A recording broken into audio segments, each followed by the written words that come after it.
Participating in the virtual competition, the formidable man with the summoner ID of Zhang Yaben confidently grabbed his shiny sword, prepared for the upcoming battle. While pursuing his opponents in the digital world, he ordered them to surrender, emphasizing his advantage as the only one around. However, his opponents, instead of capitulating, hastily fled to save their lives. In an effort to quickly end the game fight, he skillfully used the unbreakable Five Bloods technique, unleashing its power to destroy all opponents. Despite the victory, he was overcome with a feeling of dissatisfaction, as the lack of a serious challenge left him with an overwhelming feeling of loneliness as he sat in the chair in his room in front of the gaming computer. After his triumph, he polled his audience, trying to get confirmation of the spectacle he had staged in the game. He wanted them to tell him what they thought of the show. Watching the viewership numbers grow on his laptop, he was pleasantly surprised, as the sudden influx of 37 viewers made him feel elated because he had never had that many viewers before. Taking advantage of this unforeseen opportunity, he made a solemn statement declaring his innocence, vowing never to resort to hacking, citing the relics of his grandfather for added emphasis. Contrary to his expectations, after his announcement, the number of viewers dropped to 0. Faced with this failure, he decided to abandon the attempt, realizing the futility of convincing anyone of his honesty. To add to his woes, his store had been languishing without customers all morning, and his savings were gradually dwindling with each passing day. Glancing at the portrait below, depicting him as the champion of the University Gaming League, he reflected on his past achievements. He used to be very happy and very famous. When viewing his portrait, there was not a trace of joy on his face. As he reflected on past events, he couldn't help but ponder the irony that if he hadn't been framed earlier, his current circumstances might have been completely different. Perhaps he could still be popular and rich, but things are completely different now. Initially recruited as a gaming virtuoso at the University of Siuxi, he received many accolades while enjoying success. People were jealous of his skills, but he didn't know that it would get out of control and tarnish his image. However, after his triumphant victory, a heinous setup irreversibly changed the trajectory of his life. As a popular gamer, you can hear about his victory, but not everyone was happy with him, because he was set up. Suspecting that jealousy was the motive, he believed that a man motivated by evil intentions was rewarded for tarnishing his once impeccable reputation. An official investigation accused him of cheating and found that he had an external program installed on his computer. This statement is categorically rejected as extraneous to his actions, which was established by someone else during the game. Banished from the gaming community, he became an object of ridicule and scorn, enduring ridicule and ridicule, forcing him to withdraw himself. No matter how much he tried to convince people that he didn't do it, no one believed him. Concurrent with these turbulent events, the death of his grandfather forced him to reunite with his grandmother, which prompted him to voluntarily give up his academic activities and return to his small hometown. Having inherited the family store left behind by his grandparents, he retreated from the complexities of good and evil, seeking solace in the familiar surroundings of his upbringing. Consequently, he found himself away from the former spheres of fame and fortune that had defined his former life. Lost in introspection, his thoughts were suddenly interrupted when an unknown person slammed his hand down on the table in his store. Turning on his heel, he turned around and asked the unsuspecting man if they harbored any inclinations towards acquiring goods. However, his attention was suddenly diverted when he saw a man who, with a rather strong movement, violently struck his hand on the unforgiving surface of the table. The inquisitive man, sensing a lapse in the shopkeeper's memory, ventured to wonder whether there had been an oversight, emphasizing that the purpose of the visit was not to carry out any commercial transactions. Zhang Ya found himself trapped in a web of confusion, prompting him to seek clarification regarding the commitment he had supposedly made. Subsequently, there was a collective demand that he fulfill the obligation he had supposedly made, the transfer of protection money, a promise that he was now obliged to fulfill. As the peculiar spectacle unfolded before their eyes, an air of dissatisfaction permeated the atmosphere, forcing the trio to ask a question that would question his sincerity. Did he harbor any intentions of breaking his word? In the maze of his own thoughts, Zhang Yai found himself scratching his chin absent-mindedly and puzzledly.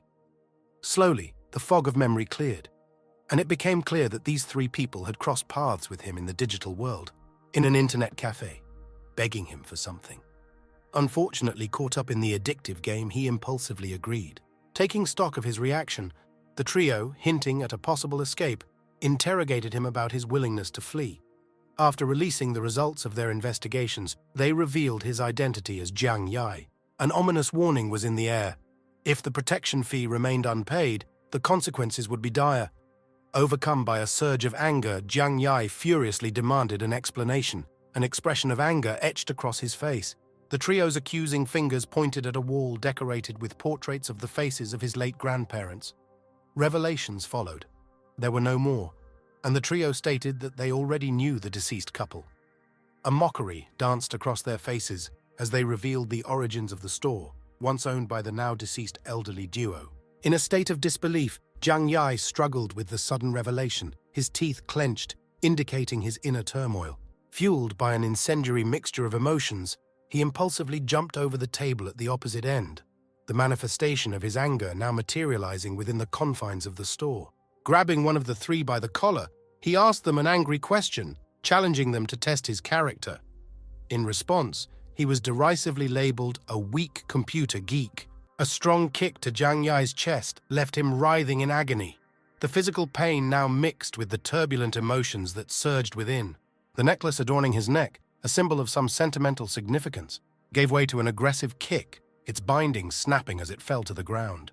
The triumvirate, now united in their malevolent intentions, surrounded him with ridicule and laughter. The collision of his back with the crate that held an assortment of goods for sale, adding a cacophony of confusion to the tense atmosphere. Recalling a previous encounter with an elderly man who stubbornly refused to remit payment, the trio enjoyed the memories, finding satisfaction in teaching the lesson. Vivid memories of his grandparents' smiling faces, depicted as portraits on the wall, intensified the cauldron of anger inside Jiang Yai, who had never expected such a blatant insult. The trio's intentions took an unexpected turn, abruptly changing their approach. Instead of persisting in seeking monetary compensation, they suddenly abandoned this pursuit. In an unforeseen turn of events, they now announced a different goal: to seize his property. This radical shift occurred because they felt that the resolution of their demands was being delayed. In the midst of this changed dynamic, a revelation occurred, like a sudden and unexpected flowering. One of the men, with a keen eye, noticed an object lying on the floor. This discovery immediately redirected his attention, causing him to focus on the mysterious object that had caught his interest. With extreme care, he picked up the fallen necklace, an artifact resembling a coin whose aesthetic was enhanced by the rope tied to it. Reflecting on its potential antiquity, he wondered whether it had monetary value. Watching this unfolding drama, Jiang Yai quickly rose from his seated position, spurred into action by the mere sight of the necklace the inquisitive man was holding. As tensions escalated, Jiang Yai loudly shouted at the people who had made off with his precious possessions, passionately and clearly demanding his return. He warmly informed them that the necklace was an integral part of his personal belongings, emphasizing that it clearly belonged to him. Determined to recover the stolen necklace, he took drastic action by laying his hands on the menacing statue within the confines of his store, intending to use it as a symbolic and practical tool of resistance in the inevitable confrontation. The ensuing altercation unfolded as he held the statue, delivering a decisive blow to the skull of one of his opponents, causing the necklace to inadvertently slip from the attacker's claws. Showing a quick reaction, Jiang Yai readily extended his hand, successfully intercepting the necklace's descending trajectory just moments before it could make a catastrophic impact on the ground below, safely sheltering it under the cover of his outstretched palm. The scene that unfolded saw a concerned reaction from onlookers as they rushed to their boss, who bore the physical brunt of the altercation, begging him to inquire about his well-being. Meanwhile, Jiang Yai remained stoically by his side, the crimson stream of blood flowing from the wound on his forehead in stark contrast to his gaze fixed on the found necklace. After the quarrel, the boss, nursing his injuries and holding a grudge, harshly criticized Jiang Yai and ordered his associates to retaliate. Despite his visible wounds, the boss continued to clearly articulate his instructions, the pain on his face highlighting his determination. Reacting to the boss's command, one of the main security forces took out a knife, assumed a threatening pose, and moved menacingly towards Jiang Yai, signaling the beginning of a new stage of the confrontation. The ensuing skirmish witnessed the concerted efforts of the attackers, who subjected Jiang Yai to a merciless barrage of blows devoid of any semblance of mercy. Defenseless amid their attack, Jiang Yi stoically endured the physical toll of the orchestrated attack. Succumbing to insurmountable pain, Jiang Yi found himself forced to get down on one knee. However, in a show of resilience, he made a poignant statement, asserting that despite his physical adversity, he stood steadfastly as a bastion of honor for his Kang family, while maintaining an unwavering grip on the returned necklace. The narrative took an unexpected turn when a sudden drop of Jiang Yi's own blood fell onto the surface of the tightly clasped necklace, causing a heavenly glow to emanate from its core. As if lost in a surreal reverie, Jiang Yi found himself captivated by the glowing spectacle unfolding before him, torn between awe and confusion as the necklace of coins exuded an unearthly luster, casting an otherworldly glow in his immediate vicinity. Stunned by the brightness of the radiance, Jiang Yi decided to cover his eyes, closing them, but he kept the radiant necklace held in his palm, becoming the unwitting epicenter of a phenomenon that defied understanding.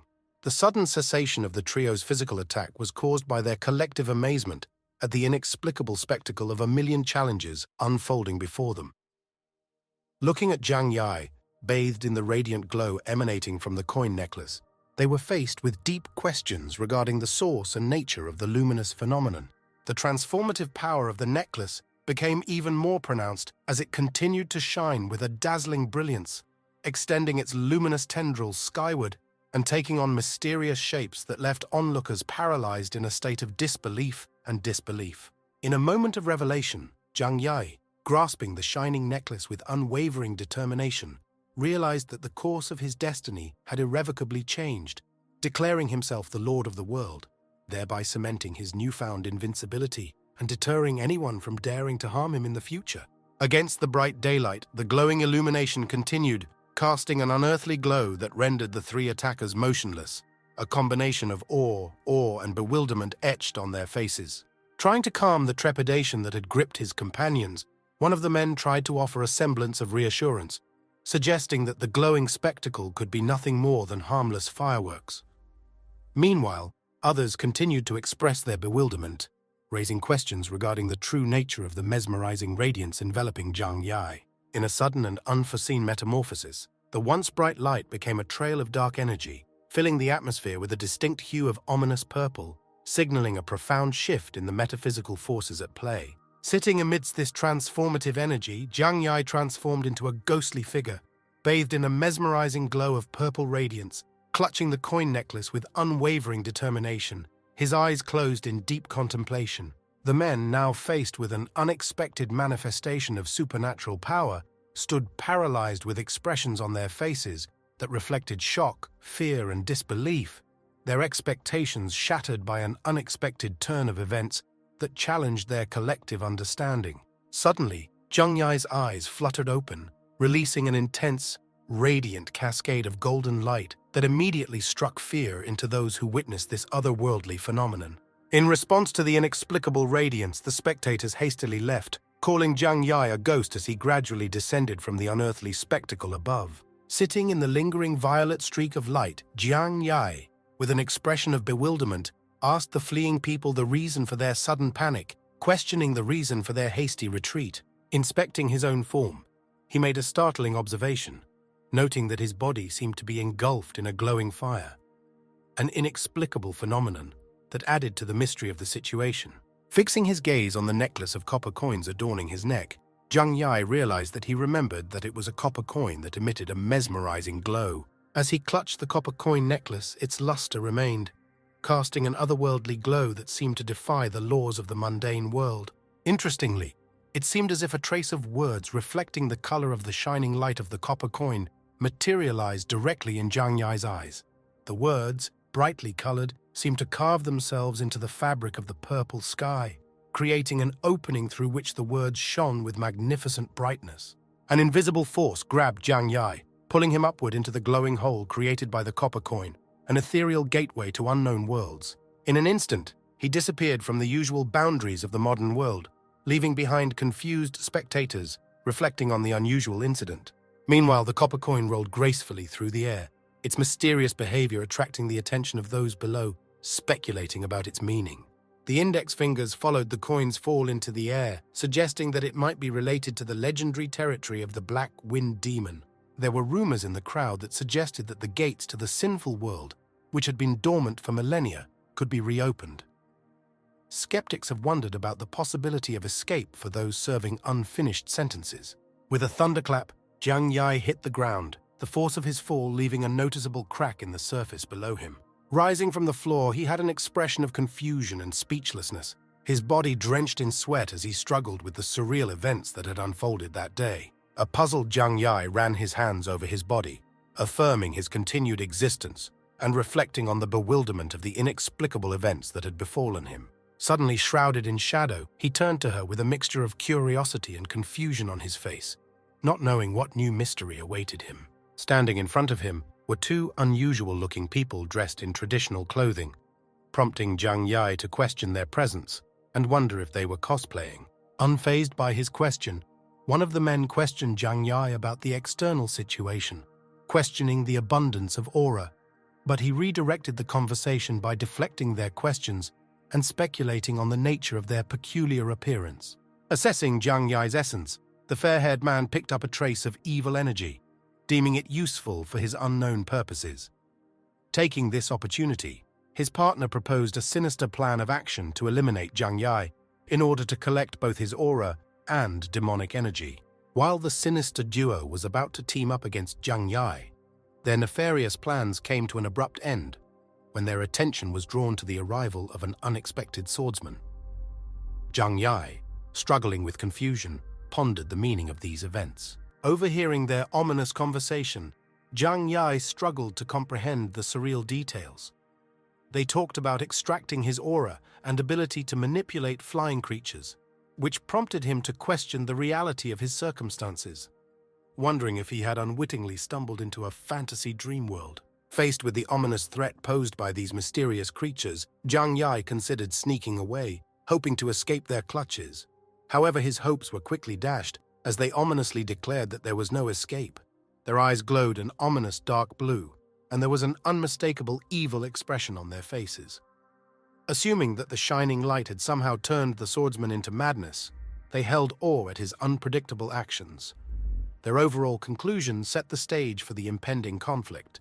In an ominous transformation, the duo assumed their beast forms, joining forces to attack Jiang Yai in unison, raising the stakes of the confrontation. Launching a synchronized attack, the beasts jumped towards Jiang Yai, loudly proclaiming their intention to destroy him immediately. Amidst the chaos, Jiang Yai, still confused, tried to evade the onslaught of the monstrous opponents, questioning the reason for this sudden, brutal encounter. Despite his best efforts to evade, Jiang Yai found himself subjected to painful blows, causing him to wince in agony as the merciless attack continued. Realizing the real threat posed by the transformed beasts, Jiang Yai, no longer under the illusion of sleep, ran away in a desperate attempt to survive. Exhausted and frustrated, he sought a brief respite and collapsed to rest briefly, realizing that he had managed to put some distance between himself and his relentless pursuers. In an unexpected turn of events, a golden streak of light emanated from Jiang Yai's forehead, casting a heavenly radiance in the midst of his reprieve. The two attackers who witnessed this celestial phenomenon discussed the distribution of the upcoming attack, with the bear-like beast instructing its partner to take the lead and save some of the impending violence for him. However, the golden lights emitted overwhelming power as they rose from where Jiang Yai lay, defying their expectations and intensifying the mystical nature of the confrontation.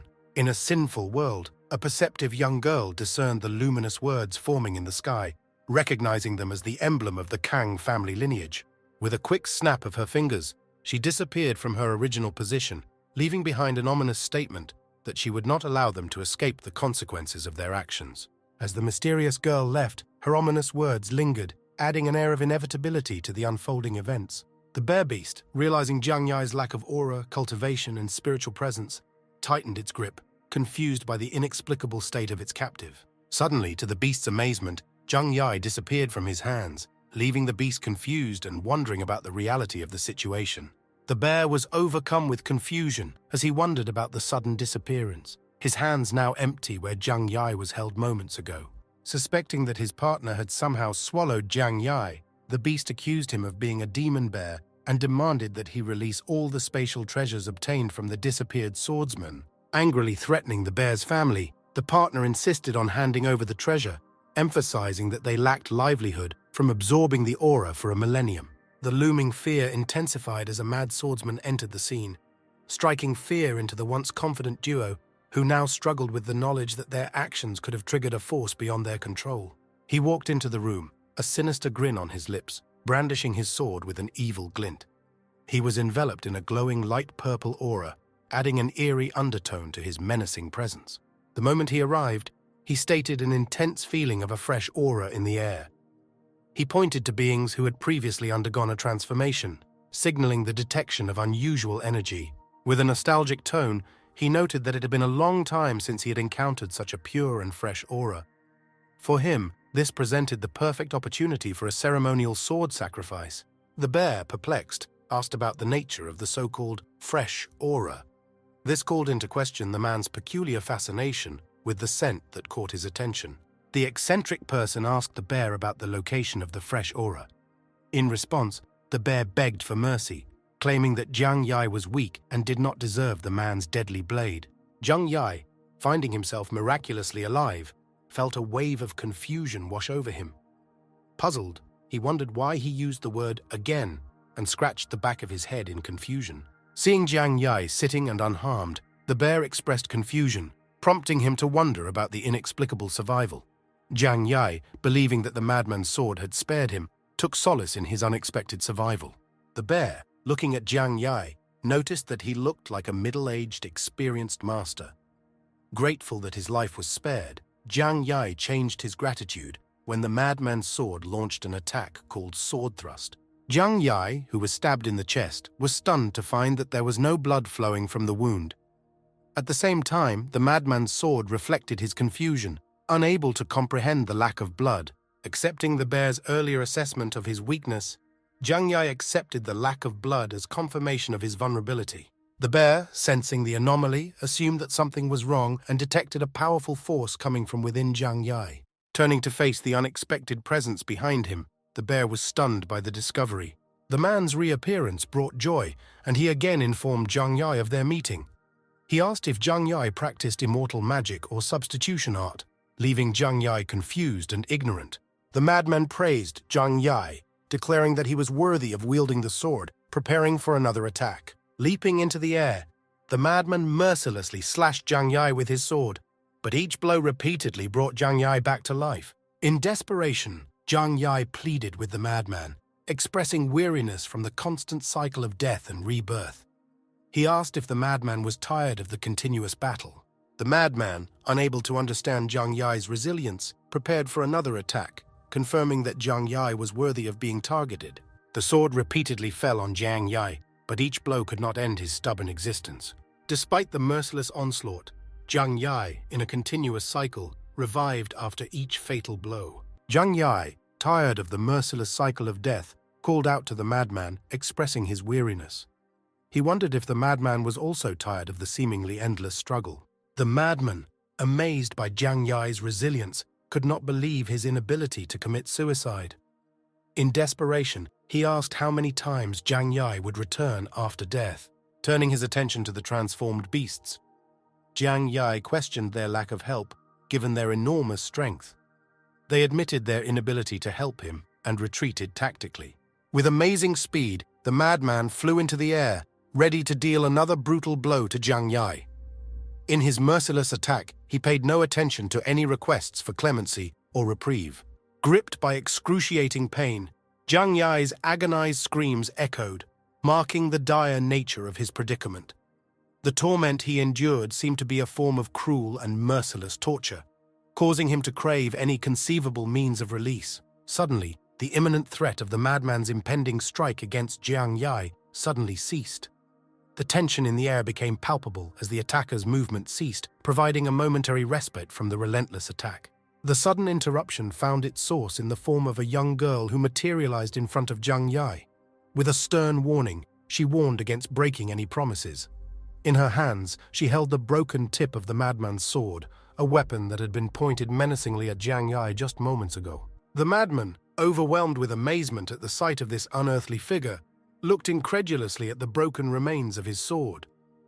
The unexpected intervention not only stopped the oncoming danger, but also left the attacker clearly dazed and confused by the turn of events. Turning to him with an air of graceful poise, she asked the question, softly uttering words that hung in the air like an inviting whisper, asking him if he might perhaps resign himself to the thought of her generously offering him a ride.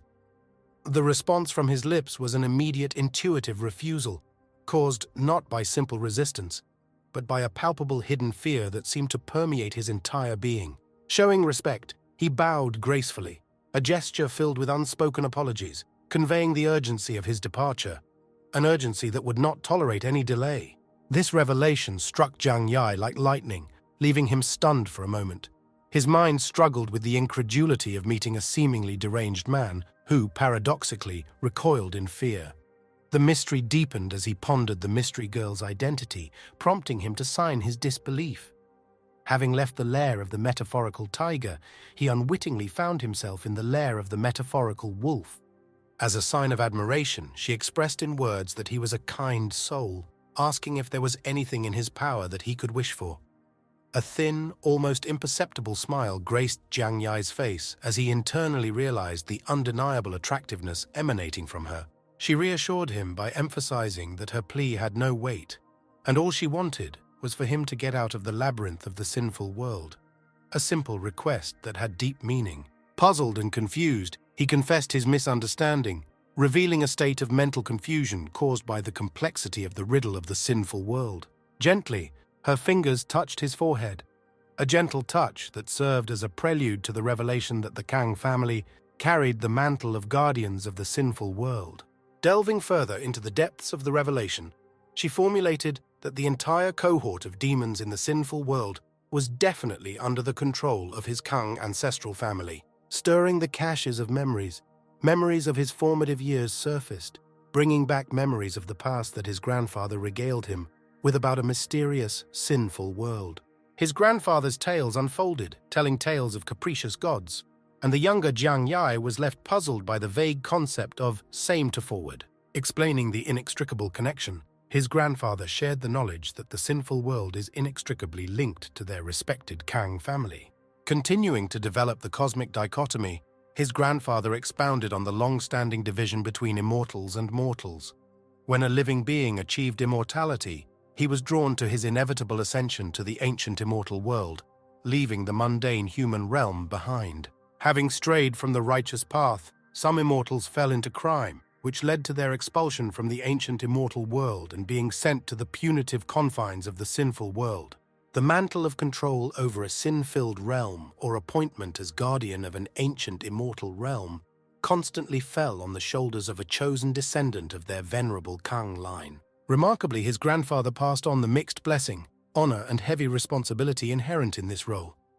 However, the idyllic existence was disrupted by the sudden disappearance of the ancient immortal world and the subsequent closure of the Sin-Gate world.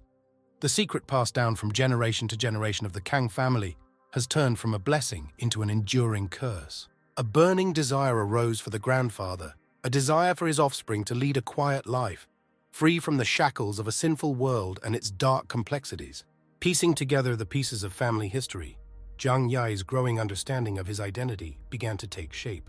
The girl, patient in her 1,000-year vigil, showed her eternal expectation for the rebirth of the Kang family. In response, Jiang Yi admitted that he had an epiphany, an awareness of the significance inherent in his own lineage. A smile played on his lips as he confirmed his identity as a scion of the esteemed Kang family, acutely aware of the weight and consequences that came with such a distinguished lineage. Confirming the confession, she smiled back at him, denoting his freedom to free her from any invisible bonds that bound her. Surprisingly, he contradicted her expectations by expressing an unequivocal determination to return home, rejecting the prospect of remaining in a kingdom where his existence would be marked by countless deaths. With a hoarse laugh, he picked up the coin, intending to build a gate that would serve as his passage from the monstrous denizens that surrounded him. Despite the outward bravado, creating the gate turned out to be not as simple as expected. Stuck in a confusing limbo, he twisted and writhed, unable to cross the threshold of the portal. Turning to the girl with pleading eyes, he begged her for help, solemnly promising to fulfill his previous promise to ease her exit from the realm of confusion. Amusement danced in her eyes as she laughed, enjoying the spectacle of his predicament. Showing strength, she brought him out of the interdimensional impasse. Rising through the ethereal gate, his cries of fear echoed in the noisy passage. Her cryptic words resonated in the tense air, calling him to witness the world that awaited him, a sinful world. As they flew into the unknown, his fears grew. The girl guided him with inexorable force, unraveling the mysteries shrouded in the fabric of the deserted, ominous kingdom. Their ascent revealed a land plunged into darkness, shrouded in an oppressive aura, with traces of blood staining the landscape. It seemed uninhabited, as if life itself had long ago left this abandoned space. Displeasure frowned as he surveyed the grim scene, expressing displeasure at the seemingly barren gift bestowed upon him. He doubted the courage to give him a piece of desert. In response to his disbelief, she explained the lack of aura in the Sin world, a key factor making direct teleportation an unattainable feat. As he pondered deeply on this newfound discovery, he realized the profound implications that dawned on him. The lack of an aura explained his inability to teleport directly from the sinful world, adding to the confusion characteristic of the mysterious realm that enveloped him in its mysterious embrace. She told him a discouraging truth. For ordinary people, the world of sin was an inevitable labyrinth. Hearing this, his face showed dissatisfaction, and he doubted the possibility of escaping from the clutches of the sinful world. Lynch. Lynch. Lynch. Lynch. Lynch. Lynch. Lynch. Lynch. Lynch. Lynch. Lynch. Lynch. Resisting acceptance, he used his hands to free her hand from his shirt, symbolically rejecting the harsh reality that he might never return to his old world. In response to his obvious despair, she reassured him by hinting at a potential solution. There was a glimmer of hope in his eyes as he looked at her, searching for a lifeline amidst the uncertainty. Her revelation opened a trial path, a formal acceptance of the role of controller and management of the world of sin, allowing him to move unhindered through its spheres. Hesitantly, he handled the difficult and unpleasant responsibilities that accompanied this role. Considering the idyllic existence that others sought in the immortal world, he marveled at how he was tasked with overseeing a patch of wasteland, dealing with infrastructural problems and the bullying of demons. Scratching his chin, he wondered what decision his grandfather might have made when faced with such a choice, unsure of his own actions. Drawing inspiration from his grandfather, he recognized the potential for blessing, honor, and responsibility in taking on this role. Grumbling about the seemingly mundane task of managing prisoners in a huge prison, he resignedly compared it to an improved version of the games he once played. With determination, he announced his decision to take charge immediately, which caused streaks of golden light to appear in front of him. The ancient coin around his neck radiated light, a subtle confirmation of the transformative journey he was about to undertake. The descendants of the Kang family had just officially accepted the prestigious role of guardians of the sinful world, marking an important stage in their family's legacy. As he closed his eyes and sank into his newfound power, a realization washed over him. The energy flowing through him was nothing short of extraordinary. Feeling a connection with the outside world, a light of hope lit up within him, suggesting the possibility of returning home. The feeling was the same as squeezing a key, symbolizing the opportunity to open the gate to his home world. Eager to experiment with this newfound ability, he extended his hands and successfully created a ball of light, testing the limits of his newfound abilities. Inspired by his success, he decided to create a portal to the human world, the very gate that would make it easier for him to return home. Now that the gate was open, he could make out the familiar sight of his grandparents' shop from the world of sin, which filled him with great joy. Struck by the sight of the open gate, he was overcome by a deep feeling of happiness. The prospect of finally returning home aroused in him an even greater sense of jubilation. Just as he was about to walk through the gate, she materialized behind him, creating an unforeseen complication. Even though he had recently been appointed as the controller of the Sin world, he required the Kang family's special weapon to formalize his right to enter and exit. Puzzled, he doubted the existence of the mysterious special weapon, insisting that he had nothing but a copper coin hanging from his necklace. Shrouded in secrecy, she admitted that she knew about the whereabouts of the weapon, but did not want to reveal its location. With a sudden clap of her hands, she orchestrated a stunning transformation in his surroundings. He stared in amazement at the unexpected change that had occurred. Using her mystical powers, she lifted him off the ground, placing him directly above the mysterious hole. This sensation caused a palpable fear to grip him as he floated above the unknown depths. Abruptly releasing her ethereal grip, she reproached him for attempting to escape on his own.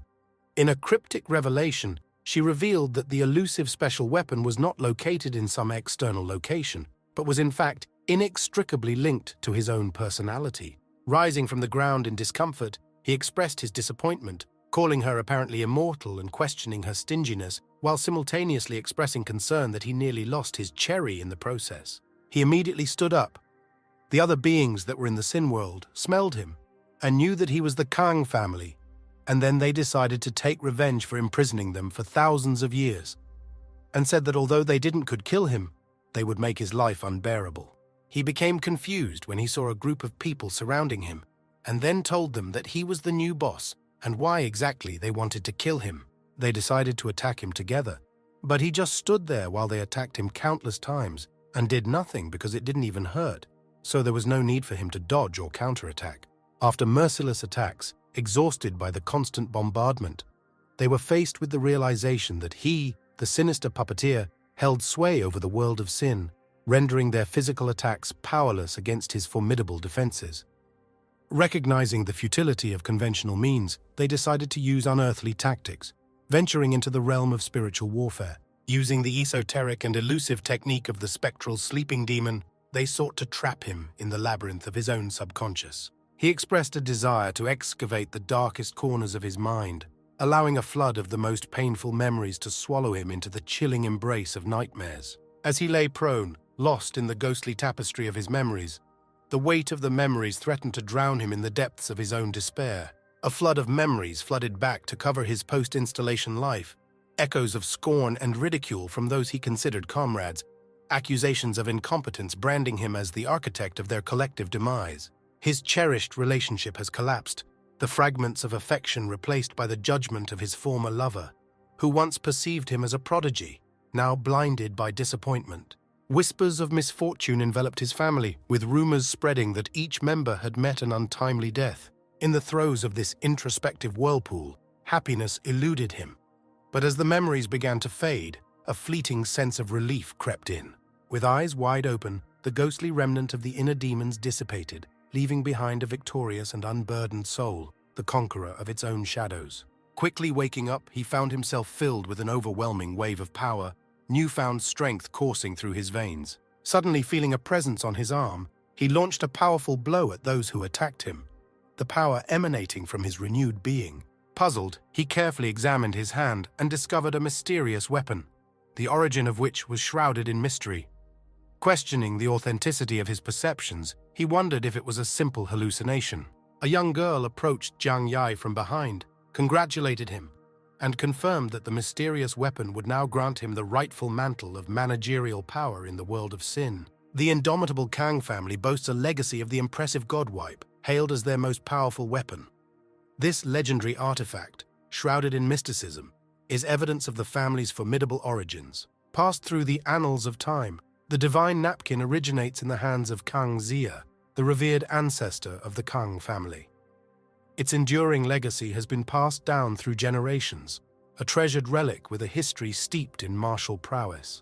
Within the sacred confines of the Jade Void Palace, the heavenly abode of Yuanshu Tianzun, God Vipe reigns as the most coveted treasure. This revered saint from the Himalayas holds this relic, created specifically to defeat the 8 gods on the heavenly battlefield. Gifted by Kanzia, the divine napkin played a key role in completing the divine seal ceremony. This unusual artifact measures exactly 3 feet 6 inches and is divided into 21 pieces. Each section has 4 symbolic seals for a total of 84 symbolic seals, highlighting its sacred significance. Considering their heritage as members of the Kang family, searching for this extraordinary treasure becomes an integral responsibility. God Wipe symbolizes not only military superiority, but also the family duty to protect and use this unprecedented artifact that has passed through the corridors of time.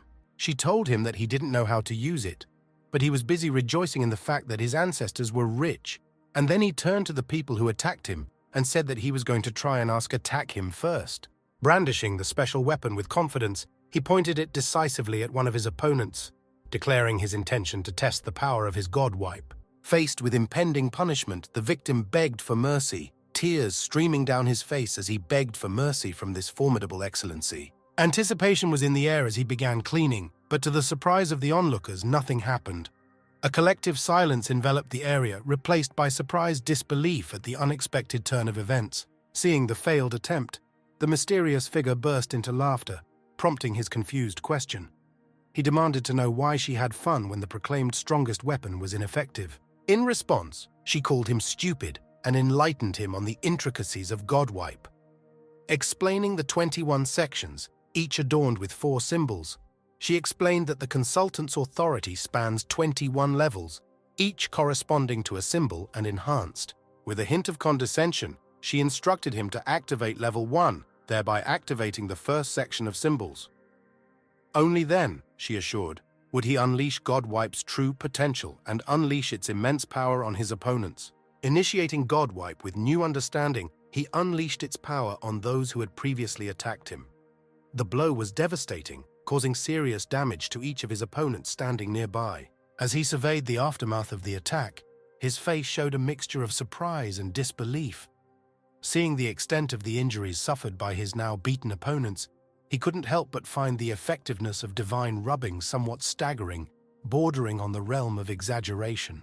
The woman then told him that suppressing the rebellion of sin was the task of the administrators, so it was only natural that they were rewarded for completing it. Now he could freely enter and leave the world. He asked her if she was afraid that he would use the wipe against her since she was giving him too much information. She told him that she had already served her sentence and was no longer under the wipe. Continuing her advice, she imparted wisdom that many ancient laws no longer applied at this time, and he readily agreed. Recognizing the changing nature of social norms, they found common ground in understanding the need to adapt and revise outdated legal structures. He asked if there could be many such trapped demons and sinful immortals in the Sin world because the Kang family did not show up. She replied that it did not matter since he was now bound to the world of sins. He had to bear the fate of the sinful world and could not escape. Encouraged by their newfound union, she proposed an alliance of a different kind, asking him to escort her from their current kingdom. In return, she promised to share the secrets of cultivation, a skill that could potentially elevate him to dominance in the human world. Agreeing to her proposal, he agreed to accompany her. However, his motives were different from the desire for dominance. Instead, he sought to right past injustices and clear away the shadows of his previous misdeeds. When the gate to their current kingdom opened, they found themselves transported to the human world. However, he tripped and fell in the process, and the transition turned out to be more difficult than expected. Emerging from the ethereal boundary into the human world, she expressed joy at her return after a long absence. Her happiness was accompanied by an atmosphere of nostalgia, emphasizing the significance of their arrival. Confirming their successful passage, he stood up, signaling their safe exit from the sinful world and the beginning of their journey to the realm of humanity. Then he turned around and saw that the 3 guys who attacked him earlier were still running, and then he was amazed because in reality only a few seconds had passed. Her gaze lingered on Kang Ye, gratitude evident in her eyes as he demonstrated his willingness to lead her out of the sinful world. A silent acknowledgement passed between them, acknowledging the significance of the gesture. At that moment, it dawned on her.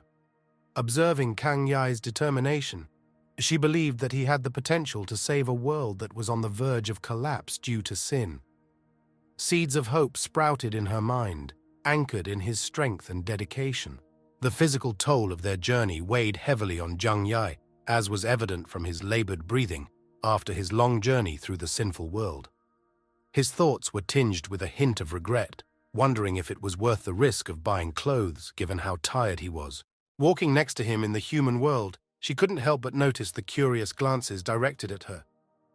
Taking advantage of the moment, she mockingly inquired about the milk tea and hot pot that people were discussing. After expressing her interest, she expressed her desire to try these culinary delights, adding a touch of ease to their journey.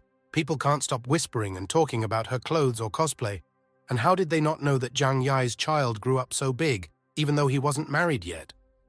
He felt awkward when he heard what they said and then blushed. People took out their phones and started recording and saying that the cosplay was beautiful, the material was great, and the father and daughter were cute too.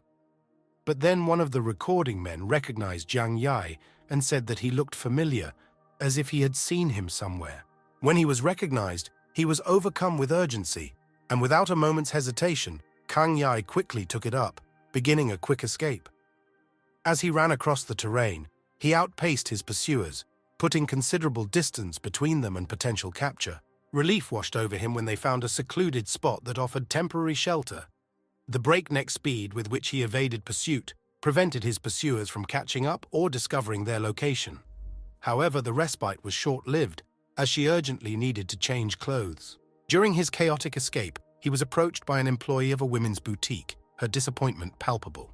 She advised him to behave, emphasizing the need to maintain composure in the midst of their hasty escape. A sudden realization hit him as he looked around, taking in the surroundings of women's boutiques, lingerie, and clothing. A blush of embarrassment colored his face as he recognized the nature of the establishment, adding an unexpected layer of awkwardness to their escape. Kang Yai's eyes widened as he came across a line of women changing clothes. The shock on their faces mirrored his own astonishment when he accidentally found himself in a women's boutique. Realizing his unintentional intrusion, Kang Yai quickly apologized to the startled women, assuring them that he had not intended to invade their locker room. The sincerity of his apology was intended to dispel any discomfort caused by the unexpected meeting. In an unexpected scenario, Miss Su came out of the dressing room wearing a swimsuit. Turning to Kang Yai, she asked his opinion on the outfit, wondering if it seemed too revealing. She further criticized the material, expressing surprise at its unconventionality, and noted that the vestment lacked the desired level of stretch. The encounter added a humorous twist to the situation, mixing embarrassment with unexpected criticism of swimwear. When one of the employees saw, she told him why he didn't say he wanted to buy a swimsuit for his daughter.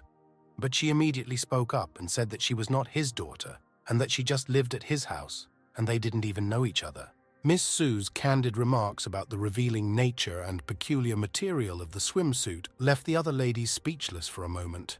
Faced with an unexpected comment, the collective understanding came that some kind of action or response was necessary to resolve the unexpected situation. The atmosphere changed as the women considered their next move, each dealing with the peculiar turn of events in their own way.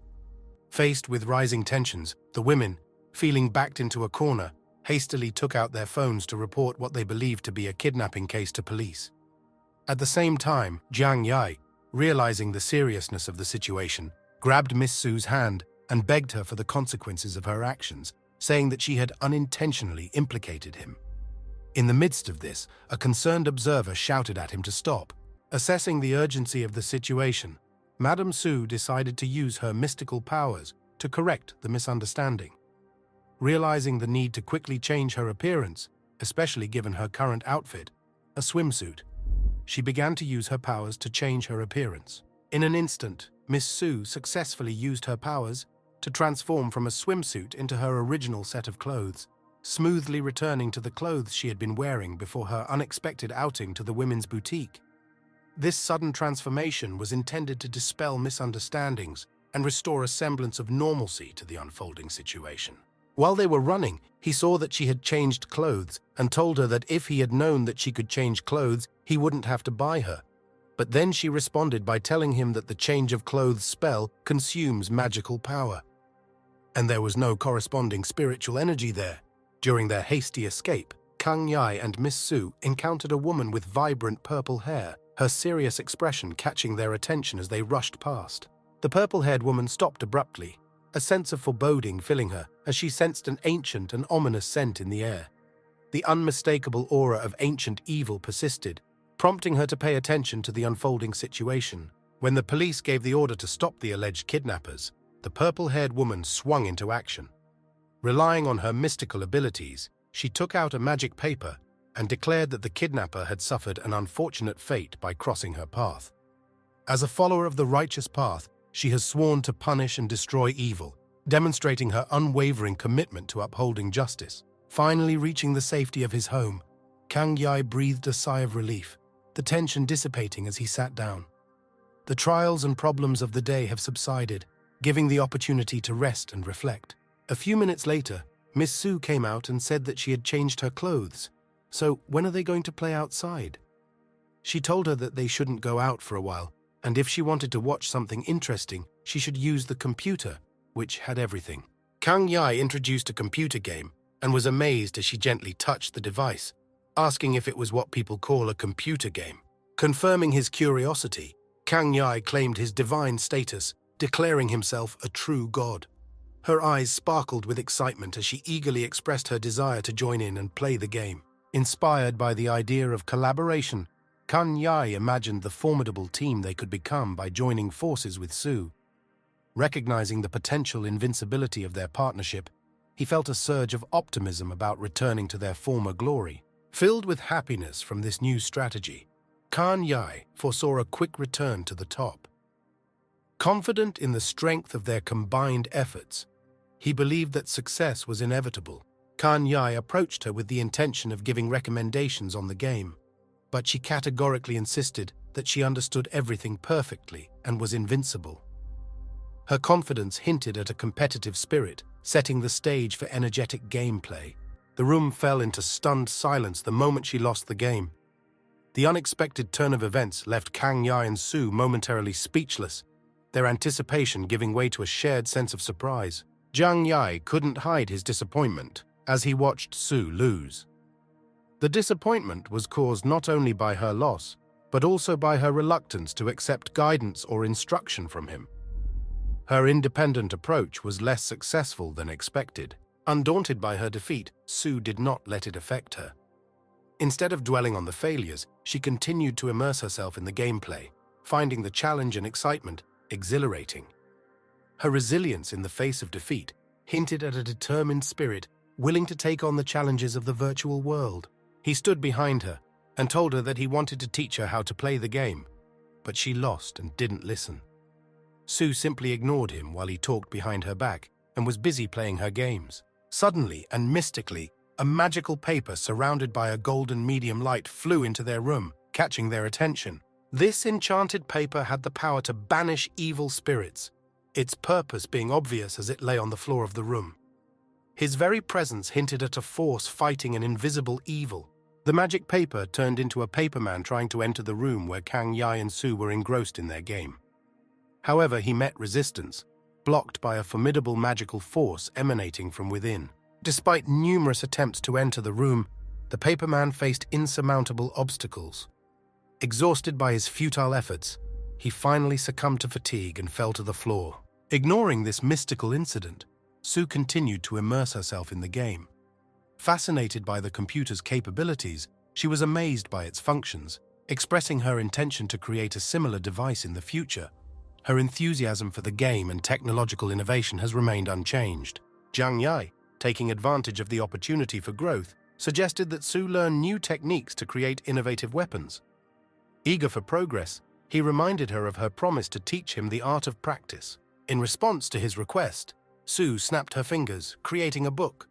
Pointing to his hands, she advised him to acquire the items listed in the book as a prerequisite for their practice. After convincing him to stop arguing further, Su brushed him off, emphasizing the importance of getting the items from the book. Determined to focus on her game, she stated her intention to begin training as soon as the necessary materials were obtained. When he saw that the book was handed to him, he was very happy. This is a book about King Sutra medicine, about the beginning of development, the reduction of marrow and bones, and the use of drugs to detach from the physical body. Kang Yai's initial joy turned to anxiety as he looked over the contents of the book.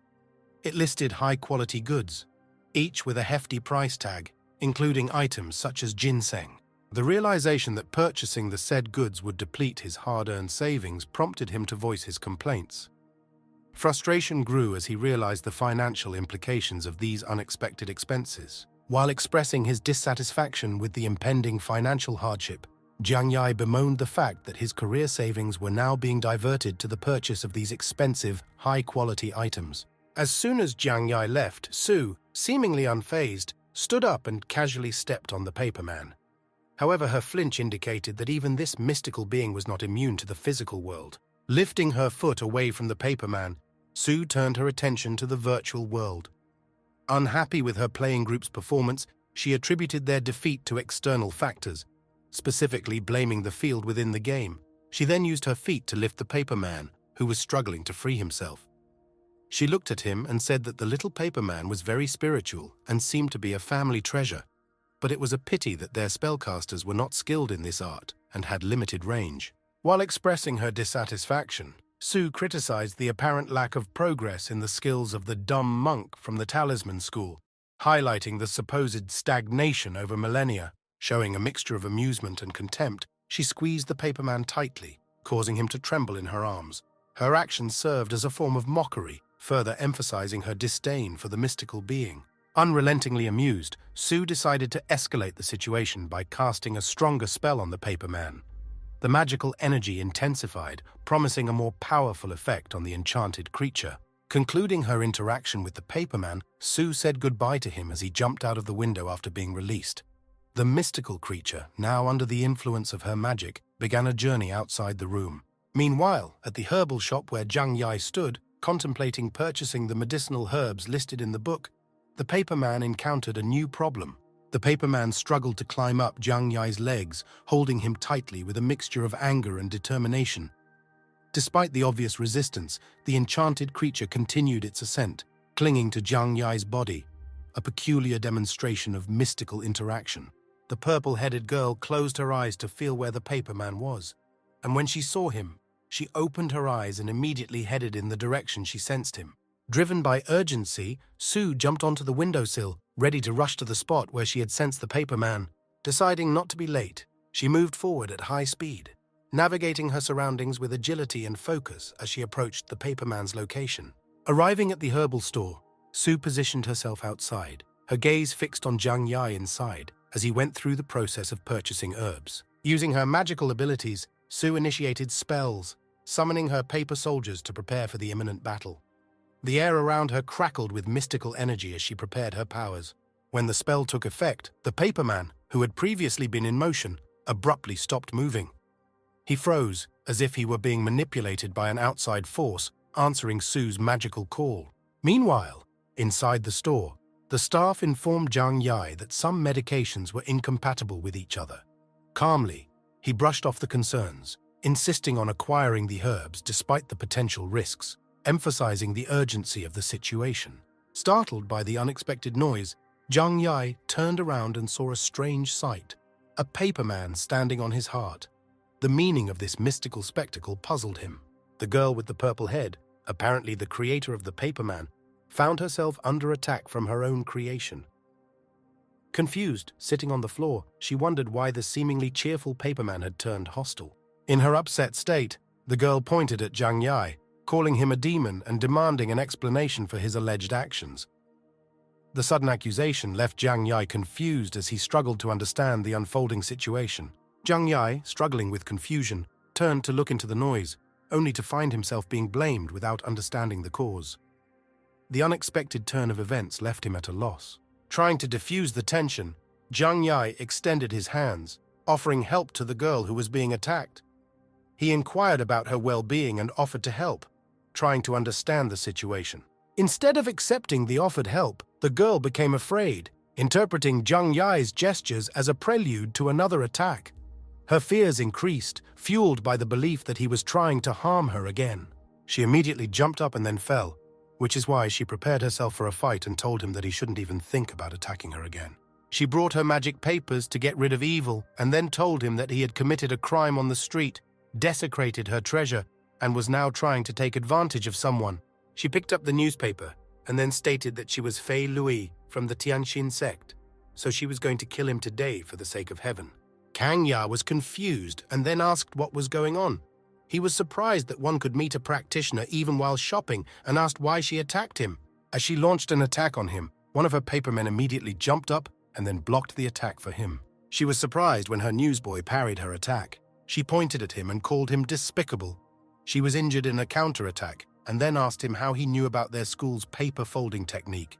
He was confused and then asked her what she had just done to herself and whether real practitioners were reckless. After that, she decided to cast another spell. She said that she wanted to keep a low profile, but since he was forcing her, she had no choice but to show her his strength. In a moment of frustration and perceived threat, she created with her own hands many magical papers.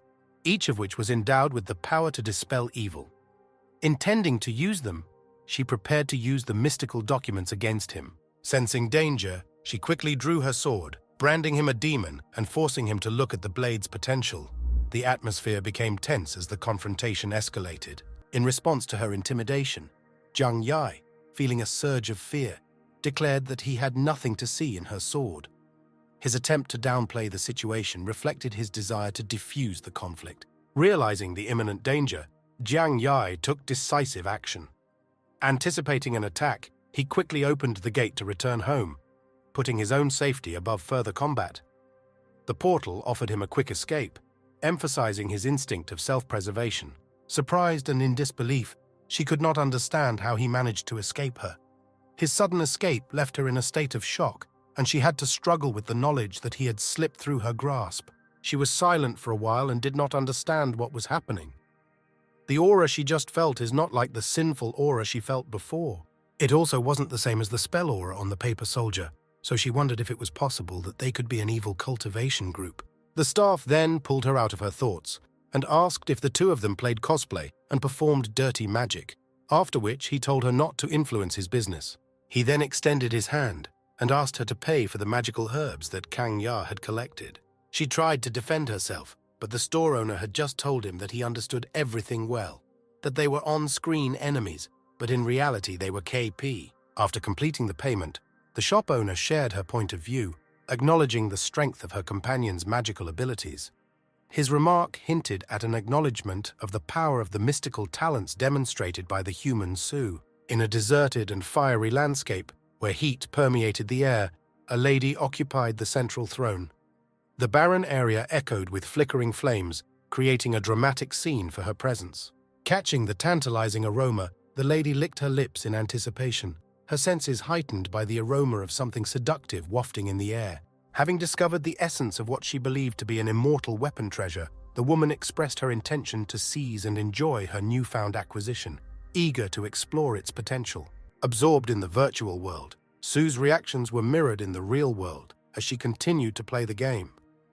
Each defeat prompted her to express her frustration through constant screaming, creating an oral expression of her intense gaming experience.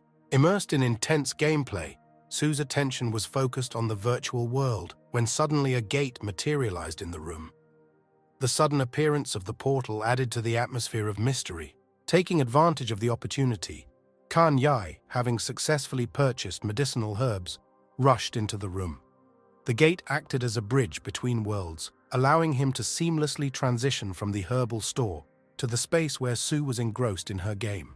Then he fell, immediately made sense, and then the gate closed. When he returned, he sighed with relief and then said that he was finally out of danger. Sue turned to him and said that what he just did was dangerous, because he had given up his sinful breath now that everyone was aware of the unusual presence. His problems were still ahead.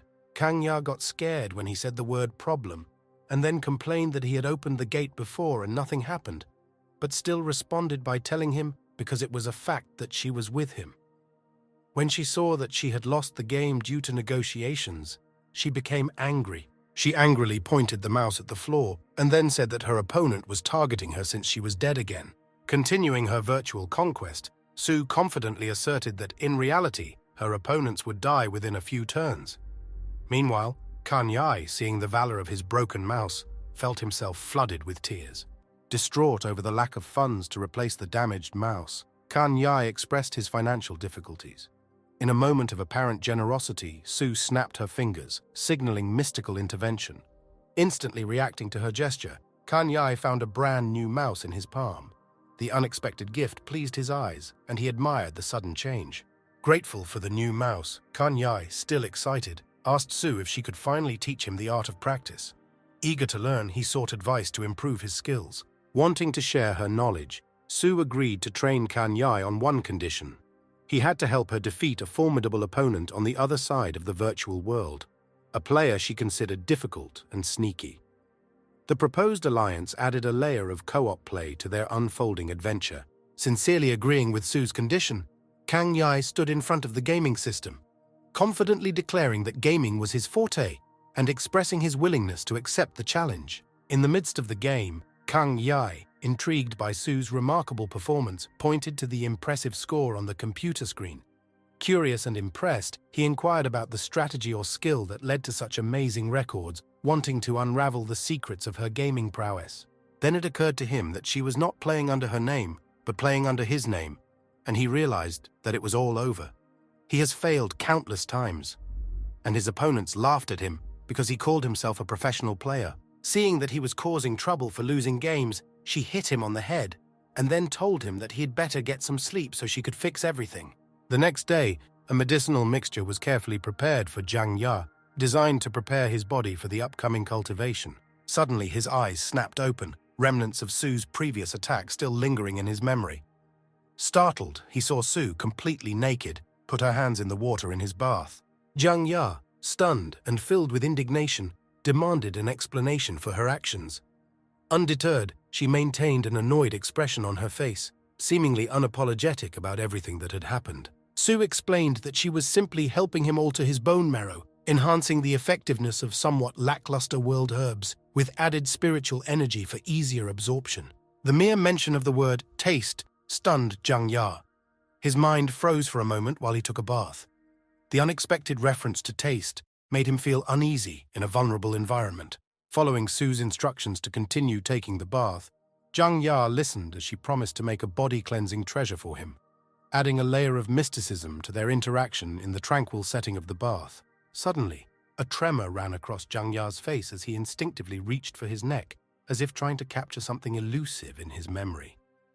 The unexpected physical reaction hinted at the complexity of his thoughts, adding an element of mystery to the scene.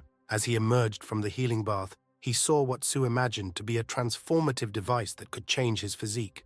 She assured him that this would hasten his progress beyond mortal limits. Advising him to put on a bodybuilding machine and exercise regularly, Su couldn't help but grin when she saw the puzzled expression on his face. Undisclosed to him, the device included monitoring functions allowing Su to secretly observe him and reap potential benefits from his dark history. Disappointed by the transformation, which was reminiscent of the Transformers toys sold to elementary school students, Zhang Ya wondered whether she would evolve like a Transformers hero. Ignoring his question, Su continued to activate the transformation clock on Zhang Ya's hands, leaving him completely stunned by the sudden activation of the mystical device. Undeterred, Su emphasized a unique philosophy, arguing that the less aesthetically pleasing the artifact was, the more incentive Zhang Ya would have to improve her physique. This non-standard approach added an element of humor and motivation to the situation. The activated device revealed its functionality. It compressed the flow of qi and blood, causing Zhang Ya to absorb the external aura during the exercises. The device promised to provide 100 times the training volume at 10 times the weight, which presented a challenging physical improvement challenge. Su explained that as long as Zhang Ya remained active, the device would autonomously refine his body. The autonomous nature of the process added an intriguing element to the prospect of physical improvement, bringing an element of mysticism to the transformational journey. Initially optimistic about the seemingly removable toy watch, Zhang Ya soon came to realize its necessity. He had to wear it continuously for a week, a requirement that challenged his initial enthusiasm. Su, acting as a guide on this transformative journey, reminded Zhang Ya of the importance of outdoor exercise to improve the aura. However, this proposal brought an unpleasant expression to his face, hinting at the potential problems that lay ahead. Finding herself immersed in a lavish workout session in a park full of spectators, Zhang Ya's initial optimism turned into growing embarrassment. The social environment added a layer of vulnerability to his transformative journey. While he was training in the park, some spectators recognized Zhang Ya, and soon gossip and ridicule began to spread among the crowd. The public attention increased the challenges of his physical transformation, exposing him to judgment and comments from others. Adding to the humor of the situation, an elderly woman in the crowd compared Zhang Ya to the old man's brother, causing laughter among the audience. The unexpected comparison highlighted the humorous and often unpredictable nature of public perception. A curious child in the crowd couldn't help but praise Zhang Ya's 7-color transformable watch, expressing admiration and wondering whether it was the latest model. The child's innocent curiosity added a positive note to the audience. On the other hand, Another child boldly declared that his own watch was much better, dismissing Jiang Ya's watch as nothing more than a mere imitation. This statement introduced an element of competition among the children, sparking a small but lively discussion among the watching crowd. The gossip in the crowd continued to intensify, and Jiang Ya found himself at the center of misconceptions and judgments. Despite his growing embarrassment, he remained resolute, choosing to ignore the crowd and focus on his commitment to the process of change. Noticing the crowd's reaction, the two troublemakers took the opportunity to use Jiang Ya to get money. The current situation hints at the potential problems and unexpected consequences that can arise if a person finds himself the center of attention in a public setting. Faced with the duo of troublemakers, Jiang Ya remained surprisingly unfazed, standing his ground in the face of their intimidation. His unwavering behavior provoked their sudden retreat, revealing a power within him that they had not expected. The failed attempt at intimidation forced the troublemakers to hastily retreat, and realizing their mistake, they hastily apologized. Jiang Ya's resilience in the face of adversity demonstrated his determination and hinted at the newfound confidence he drew from his transformative journey. Intrigued by the crowd's reaction, Jiang Ya, attuned to the energy around him, felt a special demonic aura. As he pondered the potential connection between this aura and his continued leveling up, he found himself being drawn into a deeper exploration of the mystical forces at work on his journey. Realizing the possibility of further advancement, Jiang Ya, encouraged by his recent experience, prepared for the upcoming battle. The anticipation of a new challenge added excitement and determination to his evolving narrative, setting the stage for the next chapter in his transformative journey. In the eerie confines of an abandoned factory, a subordinate conveyed alarming news to his boss. Jiang Ya's unusual presence had disrupted the flow of protection money, leaving them without the expected benefits. An abnormal circumstance required the attention of the boss. Responding to the subordinate's report, the boss, displaying ominous red eyes, made a decisive decision to directly confront Jiang Ya. The decision to confront the source of the unrest hinted at the boss's determination to maintain control and restore order in his territory. As the boss and his associates confidently entered the factory, Jiang Ya, apparently anticipating their arrival, took a bold stance. Having learned about their pursuit, he calmly declared that there was no need to look for him. He had already arrived. His confident demeanor set the stage for a confrontation that would determine the balance of power in this abandoned environment. In contrast, Sue, absorbed in her virtual game, belatedly sensed the impending battle. Treating the situation as an exercise, she brought a unique perspective to the unfolding events, viewing the inevitable confrontation as a challenge to be overcome as part of her game. The merging of virtual and real experiences added even more complexity to the storytelling. Pointing to Jiang Ya as a potential threat, the gangsters, realizing the gravity of the situation, warned their boss of the impending confrontation. Their cautious tone reflected an acknowledgement of the unknown variables presented by Jiang Ya and urged the boss to approach the meeting with caution. When the gangsters surrounded Jiang Ya, intent on taking control, they inadvertently became trapped in his strategic position. The unexpected turn of events hinted at Jiang Ya's cunning and strategic skill, setting the stage for a confrontation in which the balance of power seemed more unstable than originally thought. Having begun the meeting, Jiang Ya, undaunted by the numerical superiority, prepared for the upcoming confrontation. His willingness to take the challenge head-on demonstrated a determination that went beyond the mere physical situation, bringing an element of determination and determination. In the middle of the action, Sue, engrossed in her virtual game, suddenly realized that she had forgotten to mention the dual purpose of the upcoming battle, a form of exercise. The juxtaposition of the tense confrontation in the real world with Sue's forgetfulness in the virtual world added humor to the developing narrative. One of the gang members introduced Jiang Ya to his boss, painting a vivid picture of his supposed malevolence and advising caution in dealing with this formidable foe. The emphasis on caution reflected recognition of the potential threat to Jiang Ya and the need for strategic consideration. As tensions escalated, two gangsters from the group urged their comrades to be aggressive, claiming it was the key to success in their gangster endeavors. The call for aggression hinted at the internal dynamics and values that defined the gang's approach to problem-solving, adding to the urgency of the upcoming confrontation. Undeterred by the growing tension and confident in his newfound strength, Jiang Ya prepared for the upcoming battle. Knowing that victory was now within his grasp, his determination and readiness demonstrated the progress he had made. The stage was set for a showdown that would test not only his physical abilities, but also his strategic acumen in the complex dynamics of gangs. Seeing Jiang Ya's confident smile, a shiver ran down their spines. This smile spoke of countless encounters on the brink of life and death. His comrade recognized him as an experienced warrior and urged the others to reconsider their approach. Showing carelessness, Jiang Ya extended his hand, allowing one of his opponents to absorb the force of his blow. This provocative gesture set the tone for the upcoming clash, demonstrating his confidence in his abilities. After delivering a quick blow to the enemy's stomach, Jiang Ya calmly ordered a surrender. A seamless combination of physical prowess and strategic communication emphasized his mastery of the unfolding situation, bringing an element of control to the confrontation. As the opponents nervously peered at their chests, a collective sense of relief washed over them. The fear of injury briefly gripped their minds when Jiang Ya struck, but to their reassurance, they were unharmed. The unexpected turn of events added some intrigue and relief to the dynamics of the brawl. Amidst the fighting and the seemingly harmless toy watch, the artifact at the heart of it all suddenly came to life. The activation of the watch hinted at its hidden capabilities, adding an element of mystery and potential surprise to the ongoing confrontation. There was laughter as the first opponent shrugged off Jiang Ya's blow.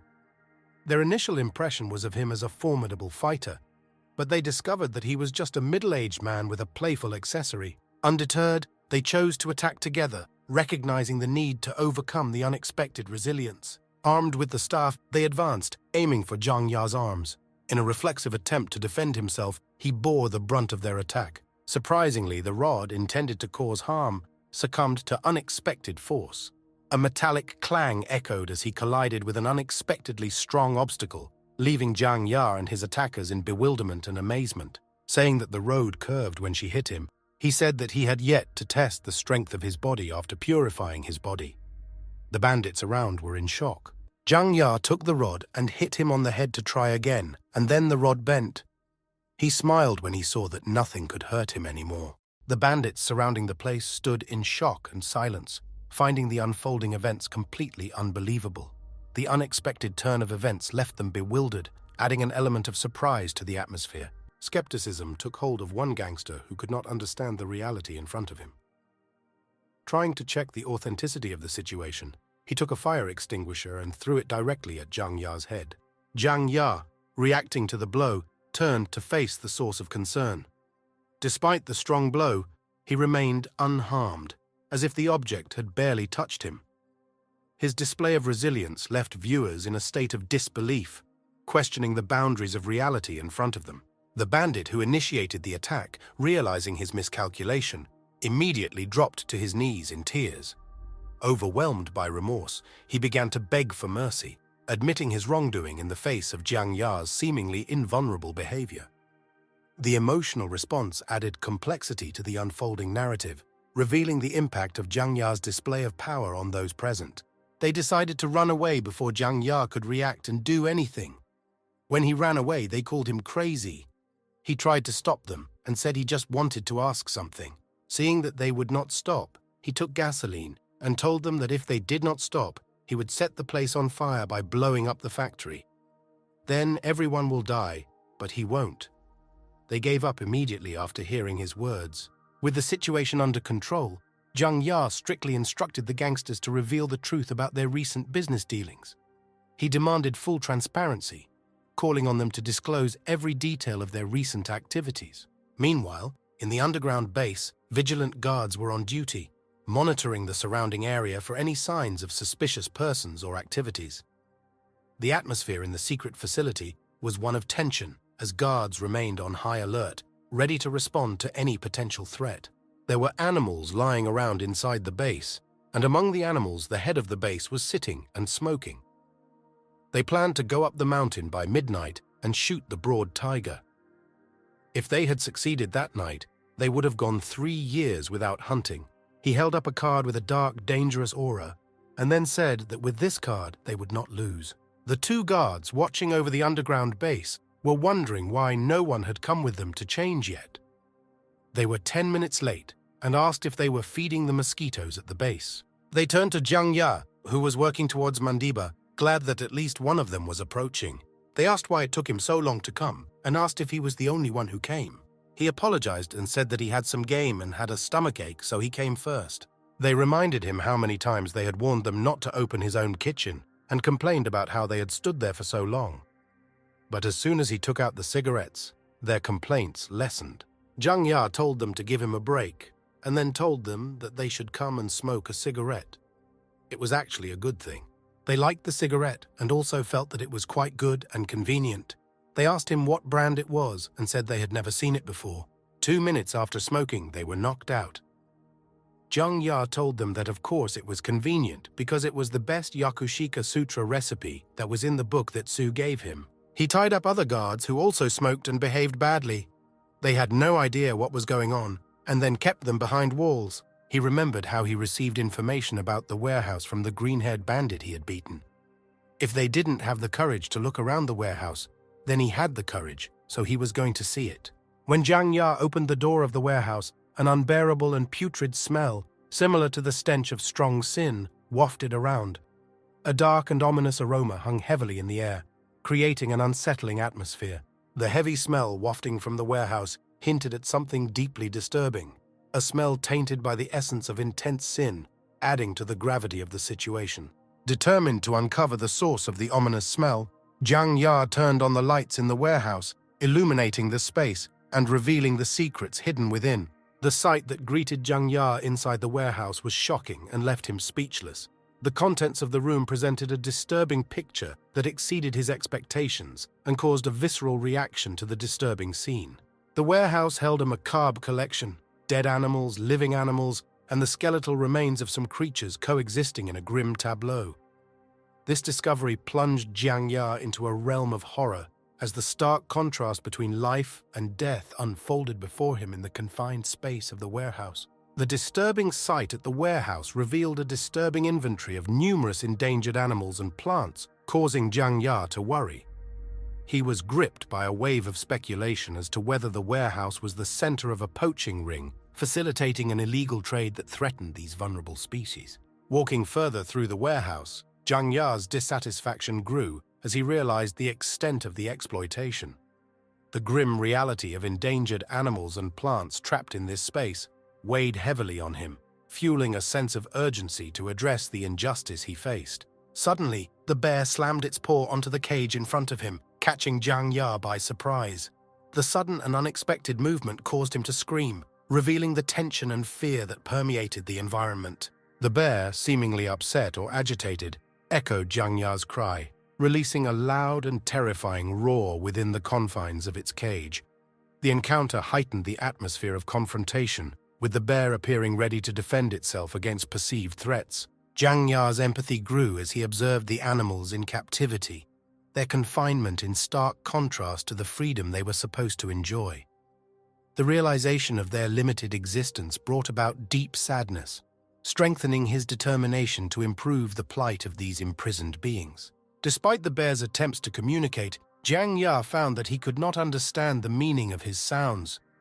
Language and species barriers prevented any meaningful understanding between them. Jiang Ya's suddenly inspired mind flashed like a light bulb, illuminating his thoughts. It dawned on him, a potential solution that could bridge the communication gap and reveal the messages hidden in the bear's attempts to convey something important. In the sinful world, the big bear is too tall and shouted that the sinful earth belongs to him, since he is a black bear.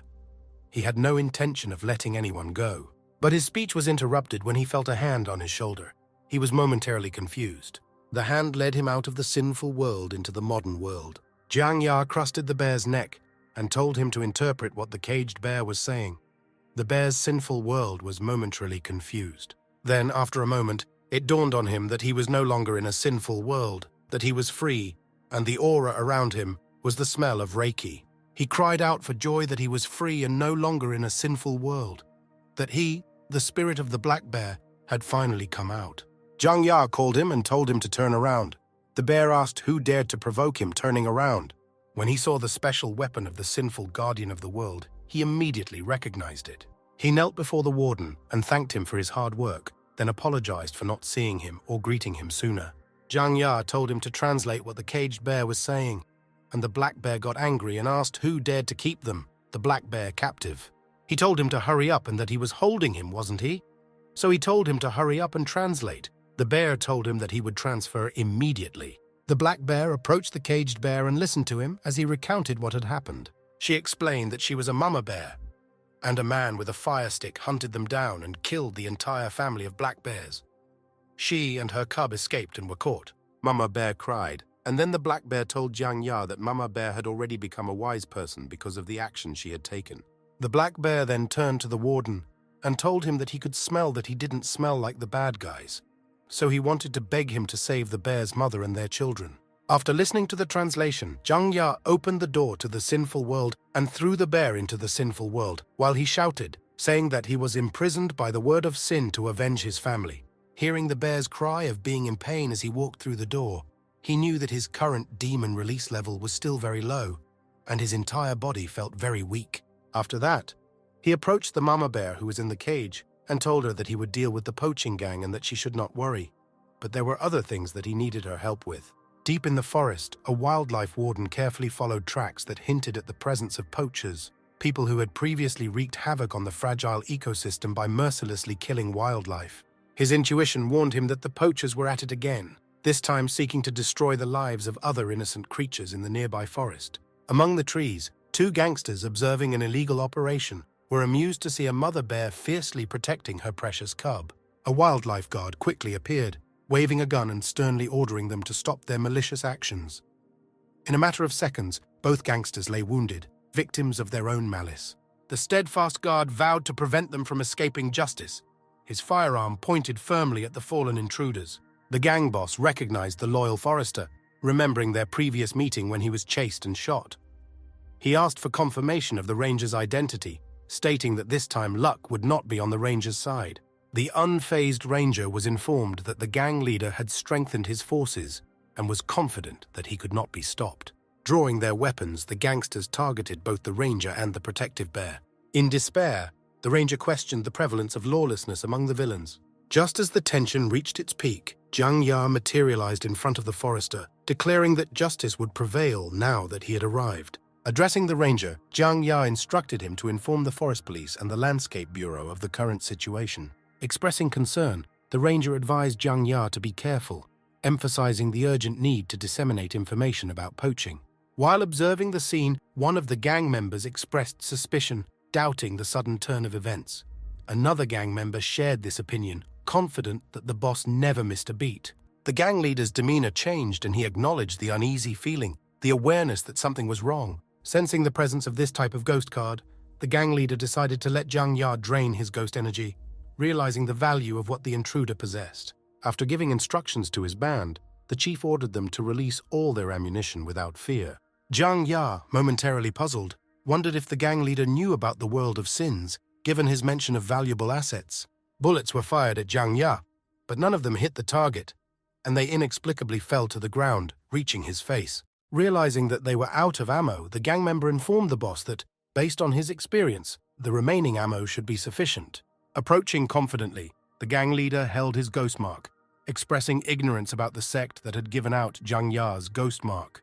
Zhang Ya, who suddenly appeared behind him, suspected the gang leader's involvement with the corrupt sect, especially after hearing him discuss the ghost card. The gang leader, who tried to strike with the special stick, found his efforts futile, indicating that Zhang Ya was not an evil practitioner. Recalling the conversation with Su about the effectiveness of divine weapons for practitioners only, Zhang Ya was surprised to learn that the gang leader was not an evil practitioner. The gang leader asked if Zhang Ya's ghost card was an illusion, which prompted Zhang Ya to remember her previous conversation with Su. Realizing that he could not directly fight the gang leader, Zhang Ya prepared to teach him a lesson using an alternative approach. Using his powers, Zhang Ya created a golden bed, surprising the gang leader with this unexpected display of mystical skill. Ordering the bird to summon wild animals, Zhang Ya gathered a formidable assembly of creatures around him. Supporting the wild, Zhang Ya addressed the gang leader, declaring that he had sinned against these innocent creatures and allowed nature itself to administer justice. In a state of panic, the poachers found themselves surrounded by wild animals, realizing that their ammunition had been exhausted and they were left defenseless. The gang leader, confused by the unexpected turn of events, doubted Jiang Ya's identity, doubting the ghost card's ability to control animals and birds. Undeterred, Jiang Ya boldly stated that he did not expect the gang leader to believe that he could control animals, stating that if such a power existed, he would have used it long ago. Agreeing with the gang leader's skepticism, Jiang Ya explained that he did not control the animals, but instead sought guidance from his ancestors, offering a metaphorical lecture to the wildlife. Thus, he explained that his influence over the creatures came from a spiritual connection rather than direct control. Taking charge, Jiang Ya ordered the nearest wolf to approach and attack. The creature obediently followed his instructions. Taking advantage of the moment, the gang leader rallied his comrades, ordering them to gather around. Despite the pleas of some members, the boss assured them that working with wild animals was nothing new, urging them to confront any newcomers with lethal force, pointedly declaring that they were not afraid. Jiang Ya explained to them that usually wild animals roam independently. However, the current situation made fighting them more manageable since they were united. Using a strategy to organize all the animals, including the flying swordsman and the raptor, required careful positioning. Each attack on wildlife proved futile, instilling fear as they realized their limitations. The gang leader felt growing frustration as he was faced with the prospect of using the energy stored in his ghost card. Using such energy for this purpose would take 2 years of his life, leaving him with no alternative. As Fei Lui drove her car, she was haunted by memories of the ominous aura she had felt a few days earlier. Subsequently, a ghostly omen of an ominous path increased her anxiety, leaving her perplexed about recent events. Following the ghostly trail, she discovered a poacher's warehouse, but alas, she arrived too late by a stroke of luck. Suddenly, a forester came out of the forest and intercepted her car. Approaching her window, he warned her against further action, and upon inquiry, informed her of an ongoing emergency that was unsuitable for camping. He was overcome with confusion when Fei mysteriously disappeared from her car, leaving him confused. Baffled by the supernatural events of that day, one being invulnerable to bullets and another inexplicably disappearing, the ranger found the circumstances quite strange. Reflecting on the unusual series of coincidences, he noted the fearlessness of bullets and the spontaneous disappearance, adding another layer of intrigue to the events of the day. Once again in pursuit of the ghostly trail, Fei climbed the tree, following the scent she had first caught a few days ago. She then froze as she smelled the scent of Cinnahead, a familiar scent from before. When the gang boss activated the ghost card, he was enveloped in an ominous purple light, forcefully pushing away all the wild animals nearby. Seeing the transformation into evil, the wild animals fled, prompting him to order the white animals to leave the premises immediately. However, Jiang Ya responded by unsheathing his special weapon, launching an attack infused with the power of the ghost card, Insect Swarm. He boldly asserted that his boss's evil antics would not harm him. Reacting to the unfolding events, the boss launched an attack, forcing the surrounding plants to contain Jiang Ya. He casually instructed Jiang Ya to enjoy his predicament while he prepared to leave. As he was about to leave, Fei appeared and cast her own spell, declaring him a demon doomed to punishment. Watching the struggle, Jiang Ya asked if Fei had come to his aid, noting the plant's power as a minor obstacle. Realizing the need to escape, the boss wasted no time in devising an exit strategy and launched attacks to divert their attention. Fei realized the sheer number of reinforcements and acknowledged her inability to handle them all at once. Choosing a strategic retreat, the boss used his reinforcements, ensuring an escape without loss. Pointing at the fleeing man, Jiang Ya informed Fei that he had slipped out of their hands. Casting another spell, Fei ordered her bright red bird to apprehend the fleeing thief. The boss, determined to avoid capture, used a ghostly smoke transport to quickly move. Jiang Ya immediately realized the need to prevent his escape, emphasizing the importance of bypassing the protection spell cast on him. Sensing the right moment, Fei ordered the cinnabar blade to begin action. The scarlet bird complied, spitting fire from its mouth at the fleeing gang boss who was attempting to transport the ghost, resulting in a fiery explosion. Despite the disturbing vibes, the boss explained to Fei that he was a virtuous man with skills in capturing demons, albeit with a touch of darkness. Jiang Ya's concentration was shaken when he received notification that the demon had reappeared, urging him to quickly apprehend the elusive enemy. Having successfully taken possession of the bandit's body, the demon immediately asserted its dominance, stating in no uncertain terms that the vessel was now his. However, Faced with unexpected resistance from the original owner unwilling to relinquish control, the demon found it difficult to assert its full ownership of the body. The purple-headed girl, unable to ignore the strange situation, inquired about the man's condition. Jiang Yai explained that the recent attack had knocked the man unconscious, which provided the right moment for the demon to take control. While observing the demon's enormous power, Jiang Yai noticed the increase in the Sin World's power flowing into the essence. Paradoxically, this accidentally took his body-enhancing artifact out of the hands of the world of sin, giving him greater freedom of movement.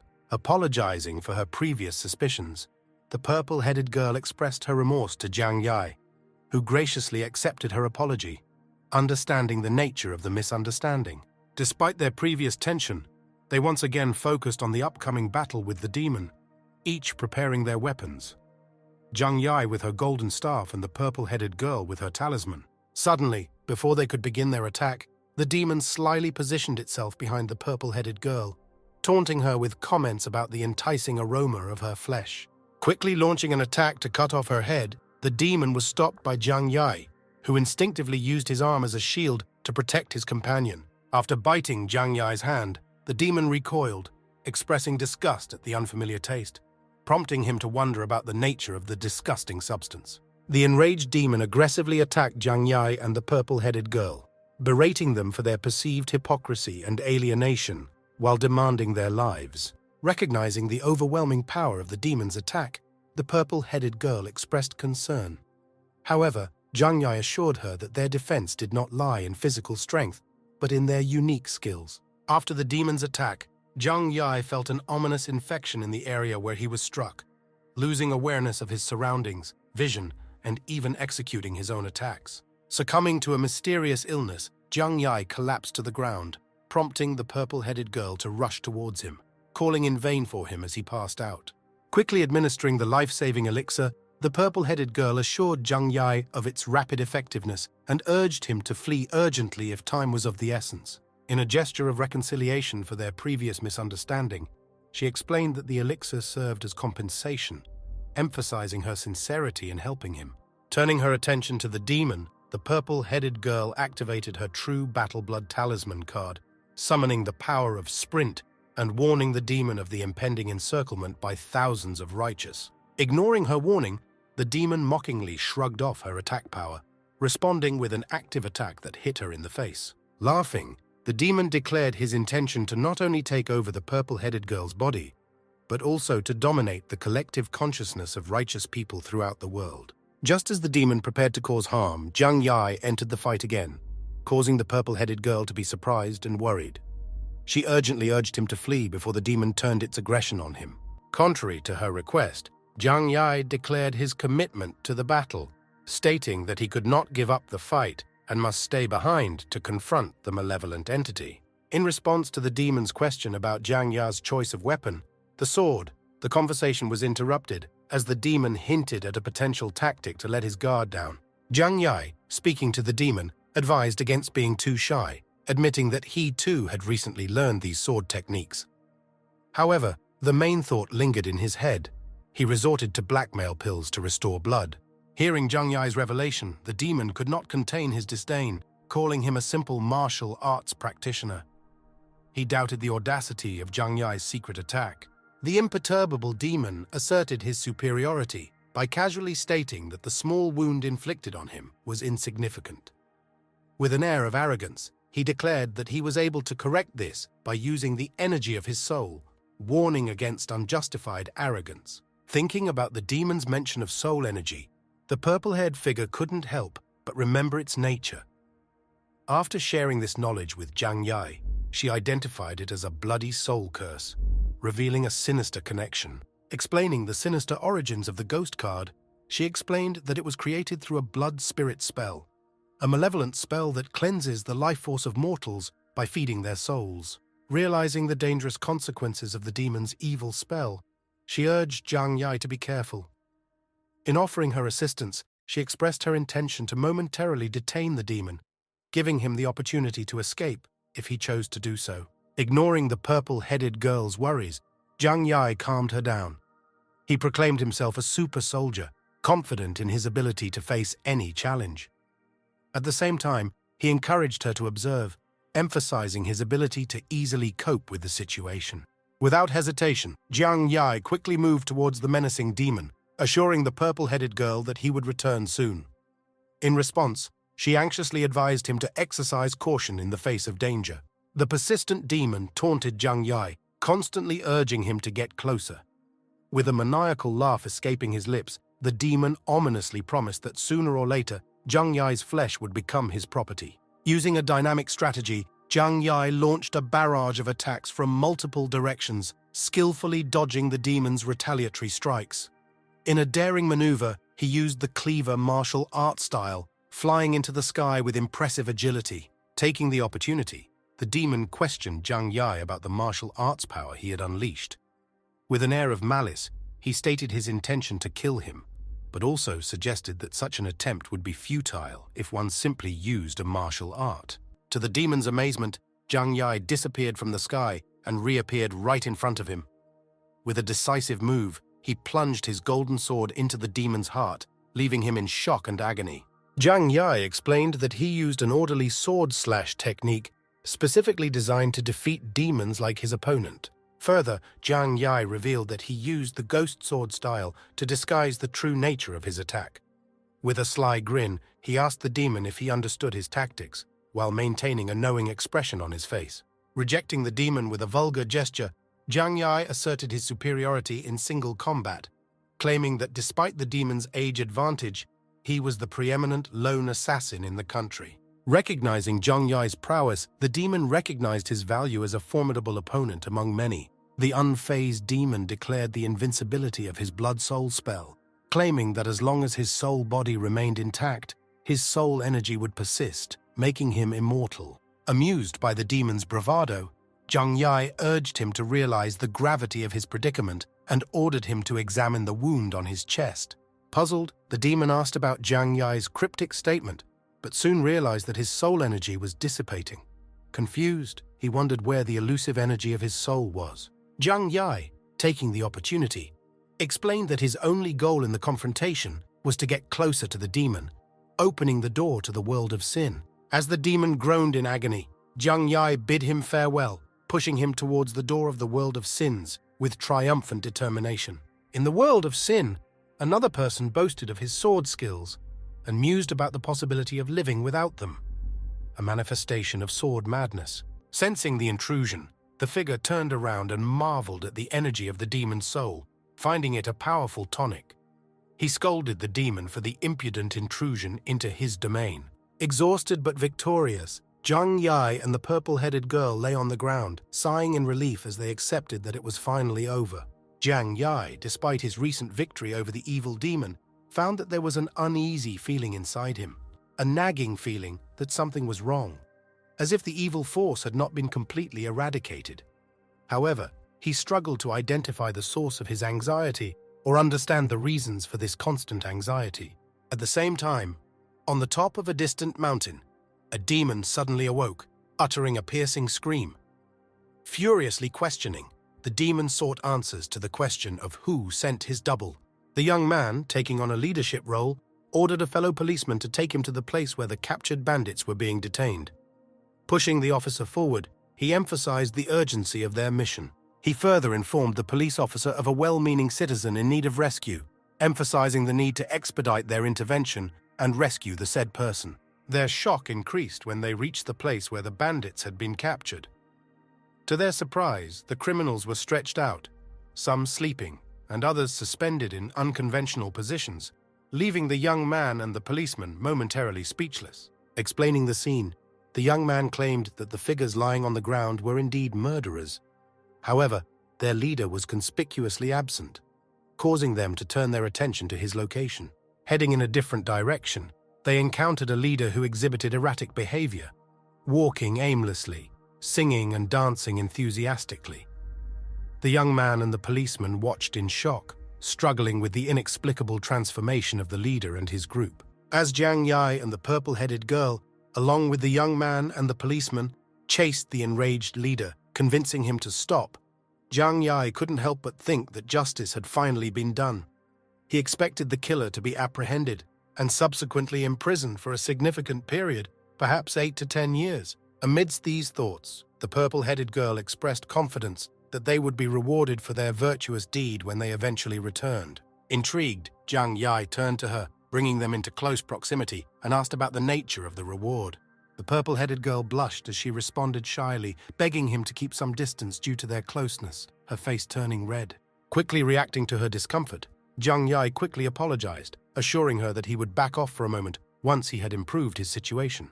To his surprise, when he discovered that the bodybuilder inside him had activated, he panicked and urgently shouted to her to clear the way. However, she remained perplexed, unable to understand the unfolding situation. Suddenly, he collapsed on top of her, shame etched on his face as the bodybuilder wrested control of his body.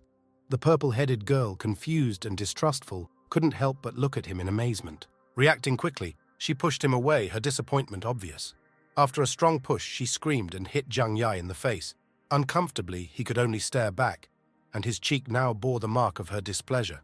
Collecting her strength, she cleared her throat and addressed Zhang Yai, expressing understanding for his recent loss of strength in their battle. However, she reproached him sternly, insisting that such actions should not be repeated. Continuing to explain the nature of the reward, she revealed that it was a collective effort funded by several respected sects to recognize and reward those who upheld righteousness. She then questioned Zhang Yai about his treasure, inquiring whether it was a storage vessel and whether there were potential dangers associated with it. Speechless, Zhang Yai struggled to formulate a response. Continuing her investigation, she insisted, asking if the treasure was unnamed and urging him, as a cultivator, to hand it over to the Cultivator Alliance for identification to avoid potential danger. Rejecting this offer, Zhang Yai stated that it was not necessary, suddenly remembering that he had forgotten to turn off the stove before engaging in battle with the demon. Opening the door, he made it clear that he was going to leave. Before the purple-headed girl could react, he walked through the door, closing it behind him. Left desperate, she expressed her annoyance by asking why he couldn't offer her a ride.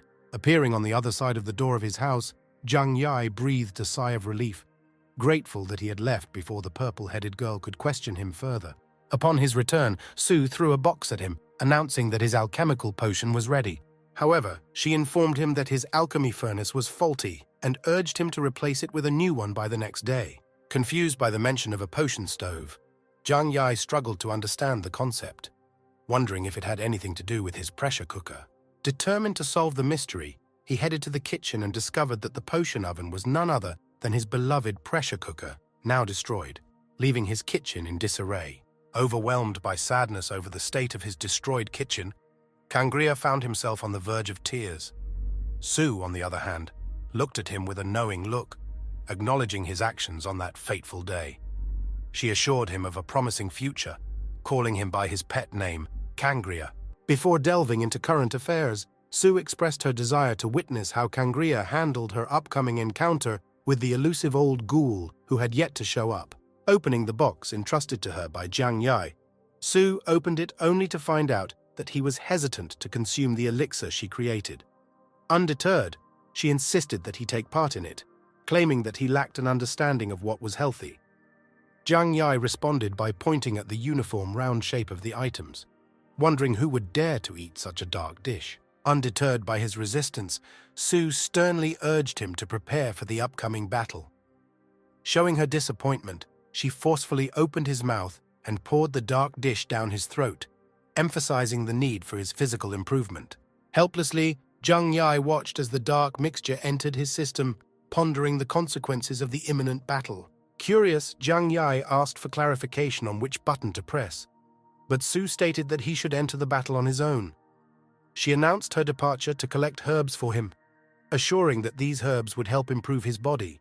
Before leaving, Su lovingly handed him a bag of savings, encouraging him to carry it with him wherever he went.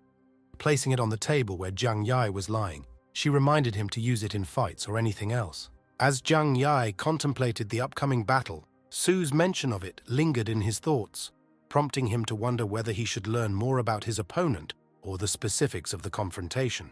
While thinking, a boy came in and confidently stood in front of Zhang Yai, asking about the availability of cakes for purchase. The boy put the money on the table with a smile, expressing his desire to buy. Jiang Yi was struggling with thoughts of the upcoming battle when a boy, supposedly a buyer, hired him in an attempt to purchase one of his cakes. Apologizing, Jiang Yi checked his drawer only to realize that he had run out of cakes due to intense training. He apologized to the disappointed child, explaining that he had run out of cakes.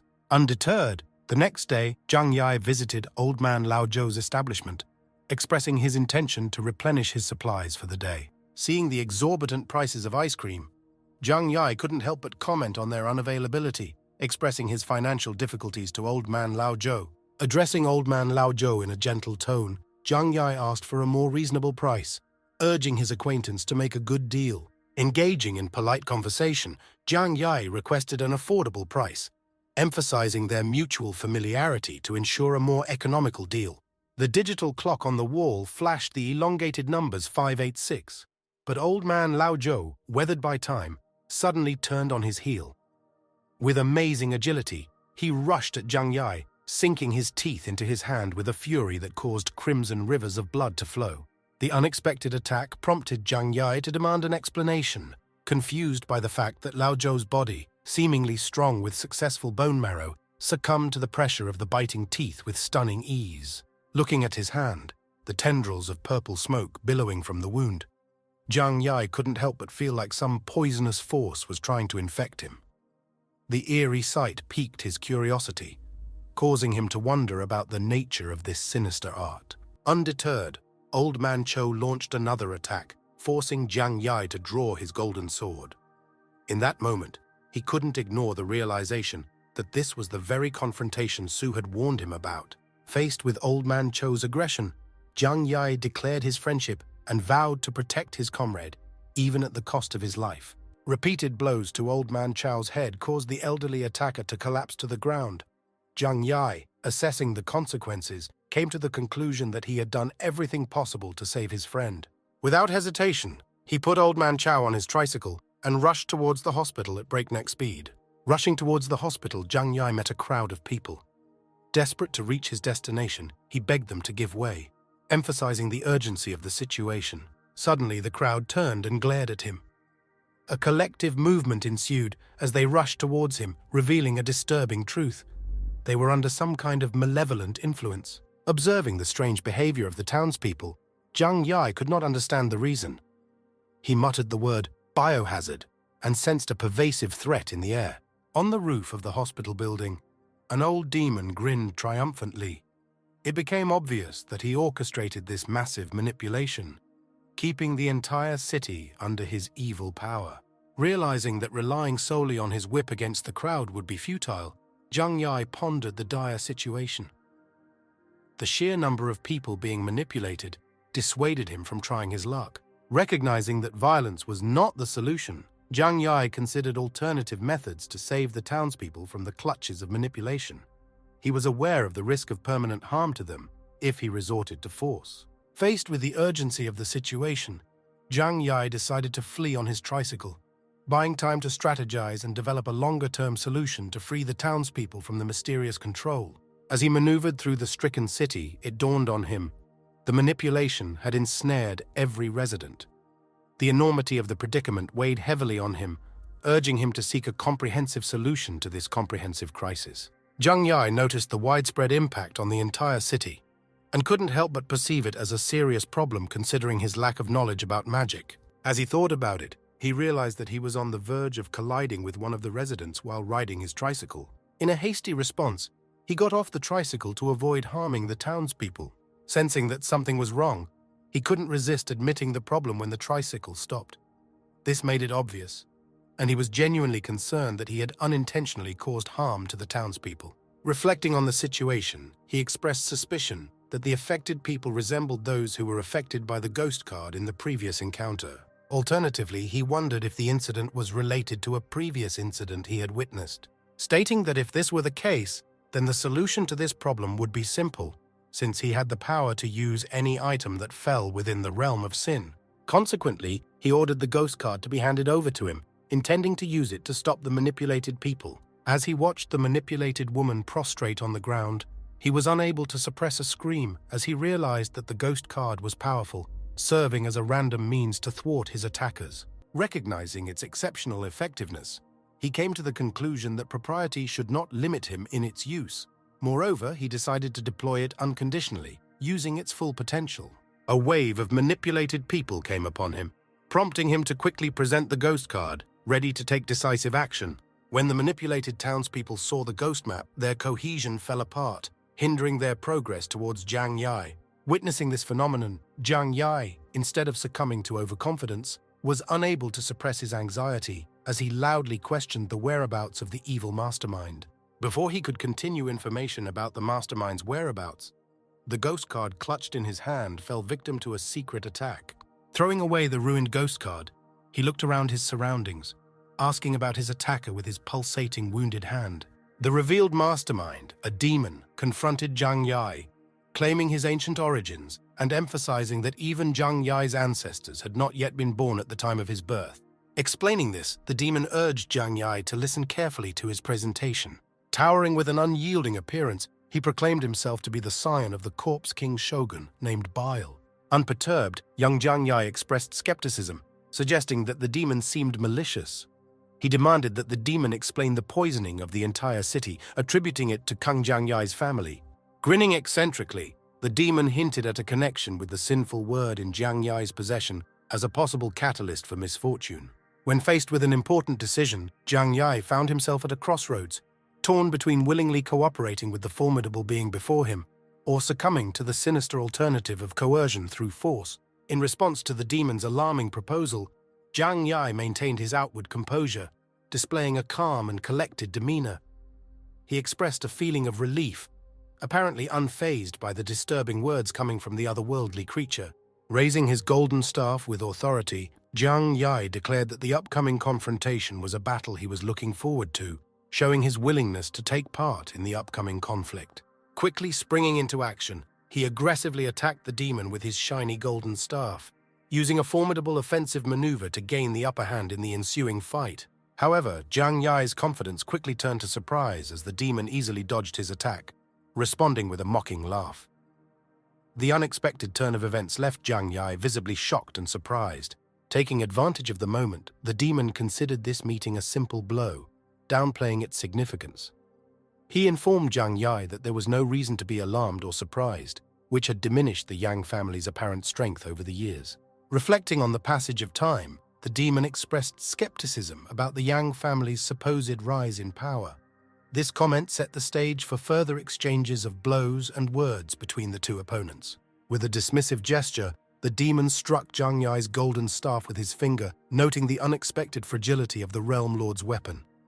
The staff cracking under pressure left Jiang Yai at a loss.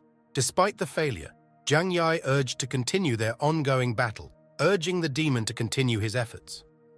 Undeterred, he tasked the demon with playing his part in the unfolding conflict. Using one of his most powerful techniques, the stab sword style, Jiang Yai aimed at the demon's heart with precision that instilled a sense of awe in his formidable opponent. As the battle intensified, the demon, now facing a formidable technique, taunted Jiang Yai by revealing his cultivation mastery, mastering Corpse Drought, a skill focused on destroying qi and blood. Jiang Yai's powerful techniques aimed at the demon's heart caused a reaction from the enemy, who expressed a mixture of pride and contempt at the sight of the weapon in Jiang Yai's hands. In a moment of revelation, the demon recognized the origin of Jiang Yai's weapon, contrasting it with the superior skill of his ancestors. This realization increased the demon's anger at Jiang Yai's choice of weapons. Enraged by Jiang Yai's perceived inadequacy, the demon launched a formidable attack, prompting Jiang Yai to use all his skills to evade the oncoming attack. Boasting of his control over the cultivation of Corpse Drought, the demon threatened to cut off Jiang Yai's hand, the very hand that opened the worlds of sin, claiming that Jiang Yai had reached the limit of his abilities. Showing his superiority, the demon arrogantly stated that Jiang Yai must admit his inferiority as he delivered a decisive blow to Jiang Yai's leg from behind. Reveling in his dominance, the demon insisted that Jiang Yai admit defeat, emphasizing the vast difference in their strengths and capabilities. Continuing to expand on his ancient history, the demon spoke of his long period of sleep, during which he used the energy of his corpse to observe the outside world. He expressed disbelief at his encounter with the world of sin and lamented his inability to remain invisible. Despite the demon's overwhelming power, he offered Jiang Yi an alternative, a chance to surrender. However, this offer was made on the condition that Jiang Yi become a blood slave, a prospect that Jiang Yi categorically rejected. Undeterred by the demon's offer, Jiang Yi looked the formidable creature in the eyes and immediately refused, preferring disobedience to the prospect of becoming enslaved by the demon's blood pact. At this critical moment, the demon menacingly warns him that if he does not cooperate, the consequences will include fighting him through the manipulation of his creepy puppets. Taking command of his evil puppets, he orders them to attack Jiang Yi, while ominously predicting that his fleshy puppets will torture him mercilessly for the rest of his existence. Seeing the impending doom, Jiang Yi realizes the gravity of the situation with a heavy heart. Although Su had left him a bag, it seemed futile, as entering the world of sin, his only source of potential help, was no longer an option. Suddenly, a figure appears, waving a talisman and rushing towards Jiang Yi. A mysterious purple-headed girl attaches a talisman to Jiang Yi's body, surprising him with its healing properties. Before he can express his gratitude, she advises him to seek reinforcements, as her talismans can only fend off a limited number of attacks. Turning to face the enemy, she prepares numerous talismans in preparation for the imminent battle. Making attacks with her talismans, she calls on Jiang Yi to quickly provide support in case of an impending conflict. The demon, unable to contain his curiosity, asks about the Qianxin school's set of mascots, expressing disdain for their tactics. After the battle, Jiang Yi asks the purple-haired girl about the mysterious pouch. She confirms that this is a forbidden treasure, a world of sins that he could not mention before. Immediately agreeing, Jiang Yi opens the world of sins, revealing its contents. Taking the bag from the world of sins, Jiang Yi confidently declares his intention to reveal its contents. Showing a proud smile, he opens the pouch, declaring that the demon he encountered earlier will definitely meet his death with the item contained inside. Witnessing the powerful aura emanating from the pouch, the demon becomes wary, aware of the potential danger if Jiang Yi is successful. Jiang Yi, however, beams with happiness as he reveals the contents of the pouch, only to be shocked to find a kitchen knife along with a note from Su explaining that it is a unique weapon made for him. Holding the knife, Jiang Yi explains the situation to the purple-headed girl, dismissing any concerns and expressing her familiarity with kitchen knife tactics. The impassive purple-haired girl encourages him, believing in his abilities for the upcoming battle.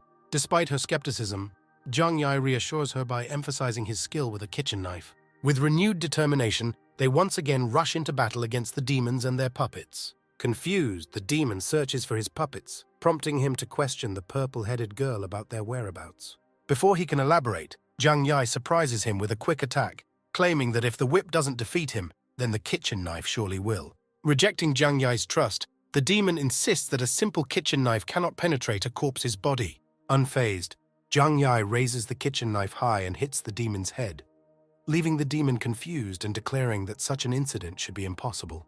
Recognizing the effectiveness of the kitchen knife, Jiang Yi enjoys ridiculing the demon while remembering his earlier skepticism. Jiang Yi continues to mock the demon, who admits defeat, no longer able to maintain his true form. In a desperate move, the demon transforms into his true demonic form, contemplating using Jiang Yi and the world of sins to create a new body. However, Jiang Yi assured him that death had visited him many times, and he was no longer afraid of a simple demon. Thinking about the usefulness of a kitchen knife, he envisioned using it as a weapon against a malicious entity. In the midst of the attack, the kitchen knife was suddenly snatched from Jiang Yi's hands by the now transformed demon. Jiang Yi, tightly gripped by the demon's tentacle-like appendages, found himself unable to escape the entity's grip. The demon, whose tentacles were entangling Jiang Yi, looked at him with a mixture of rage and malice, furiously urging him to meet his death. Lifting Jiang Yi with his octopus-like limbs, the demon tried to strangle him in mid-air. Despite the danger, Jiang Yi pointedly informed the demon that the confrontation was far from over. In an instant, he brought a kitchen knife towards him. When a kitchen knife materialized in Jiang Yi's hands, he quickly used it to cut the tightly coiled octopus limb that had trapped him. This distraction caught the demon off guard, giving Jiang Yi the opportunity to evade and retreat from the malevolent entity. Watching Jiang Yi flee, the demon, now angry, decided that Jiang Yi of the Yang family would become his prey. However, before the demon's attack reached Jiang Yi, a purple-haired girl materialized, creating a protective barrier. she demanded that the demon release Jiang Yai. Urging Jiang Yai to flee, the purple-haired girl promised to use her enormous abilities to stop the demon from pursuing him. Jiang Yai, however, rejected this proposal, stating that he had already developed a plan. Intrigued, the purple-haired girl inquired about the plan, but the demon considered Jiang Yai's intentions to be mere bragging. Undeterred, Jiang Yai showed the piece of paper given to him by Su, which outlined a strategic plan that included activating the brocade bug and waiting 3 minutes for her to arrive. Before the demon could react, Jiang Yai triumphantly announced Su's presence, joyfully pointing at the newly opened portal. Coming out of the portal, Su floated in the air, leaving both the purple-haired girl and the evil demon amazed and speechless. Su playfully complained to Jiang Yai about being interrupted while watching a movie, teasing him about paying for her ticket. In response, the demon was amazed by Su's powerful aura and doubted her identity. Amused, Su hinted at a connection to the remains of the Taoist corpse left behind by Shogun Bile. The imperturbable demon insisted that Su reveal his cult, but she disparagingly called him a child spouting nonsense.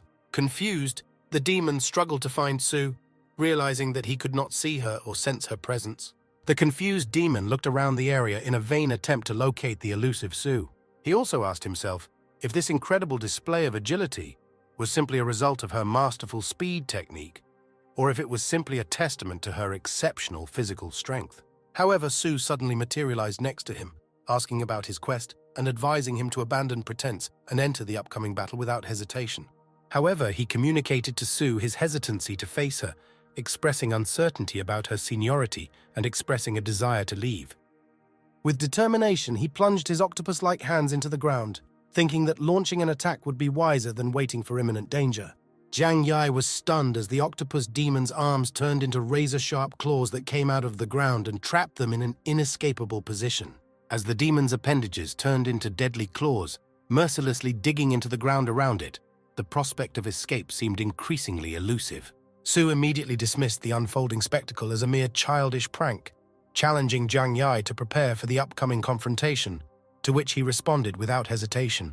To begin the battle, Su decided to use her popcorn as an unconventional weapon against her demonic opponent, throwing it with precision in the absence of any other item or weapon available. The demon watched in disbelief as the seemingly harmless popcorn turned into a razor-sharp projectile that nearly cut through his skin, an astonishing occurrence that made him question the nature of such an unexpected transformation. Seeing his octopus limbs being torn off one by one due to the sharpness of the popcorn, the demon struggled with intense pain and the realization of the unexpectedly deadly nature of the popcorn. By cutting off parts of his body, he expressed his inability to endure excruciating pain, prompting him to reveal his final move and pointedly declare that Su could not defeat him. Using his final move, he sacrificed his chi and blood, ensuring his resurrection and imbuing him with the lasting aura of a corpse, marking the emergence of a ruthless and formidable opponent. Su seemed tired of playing with the remains of the Taoist man. She declared that she would no longer hold him back, raising her hand to channel her energy. Su raised her left hand to manipulate the yin energy, while her right hand dropped to manipulate the yang energy. In this synchronized movement, she created a reverse yin and yang formation, channeling the reverse yin and yang energy towards the inert body of the Taoist man who stood at the core of the formation. He reciprocated by releasing his own powers. Despite Taoist man's constant efforts to circulate his energy, he found himself regressing into a mortal.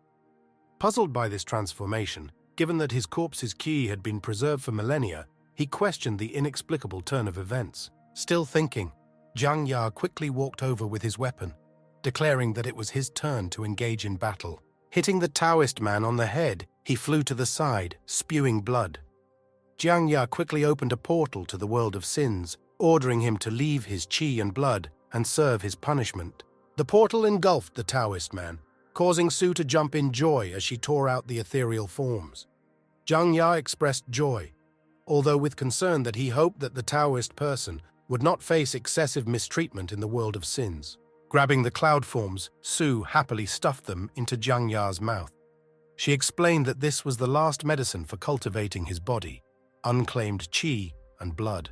Jiang Yai asked why he was consuming unclaimed chi and blood, even though she promised to collect medicine for him. Su insisted that the corpse's ki was the optimal medicine, indicating that now that he had successfully refined his body, it was time to face adversity. Pointing to the sky, Su directed Zhang Ya's attention to the impending thunder and lightning, leaving him flinching.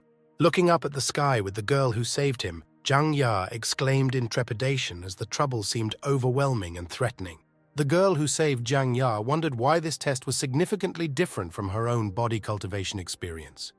She remembered how at this time she was protected by magical formations, potions, and weapons. Asking about the abnormal intensity of grief, the girl asked Su if such an intense experience was normal.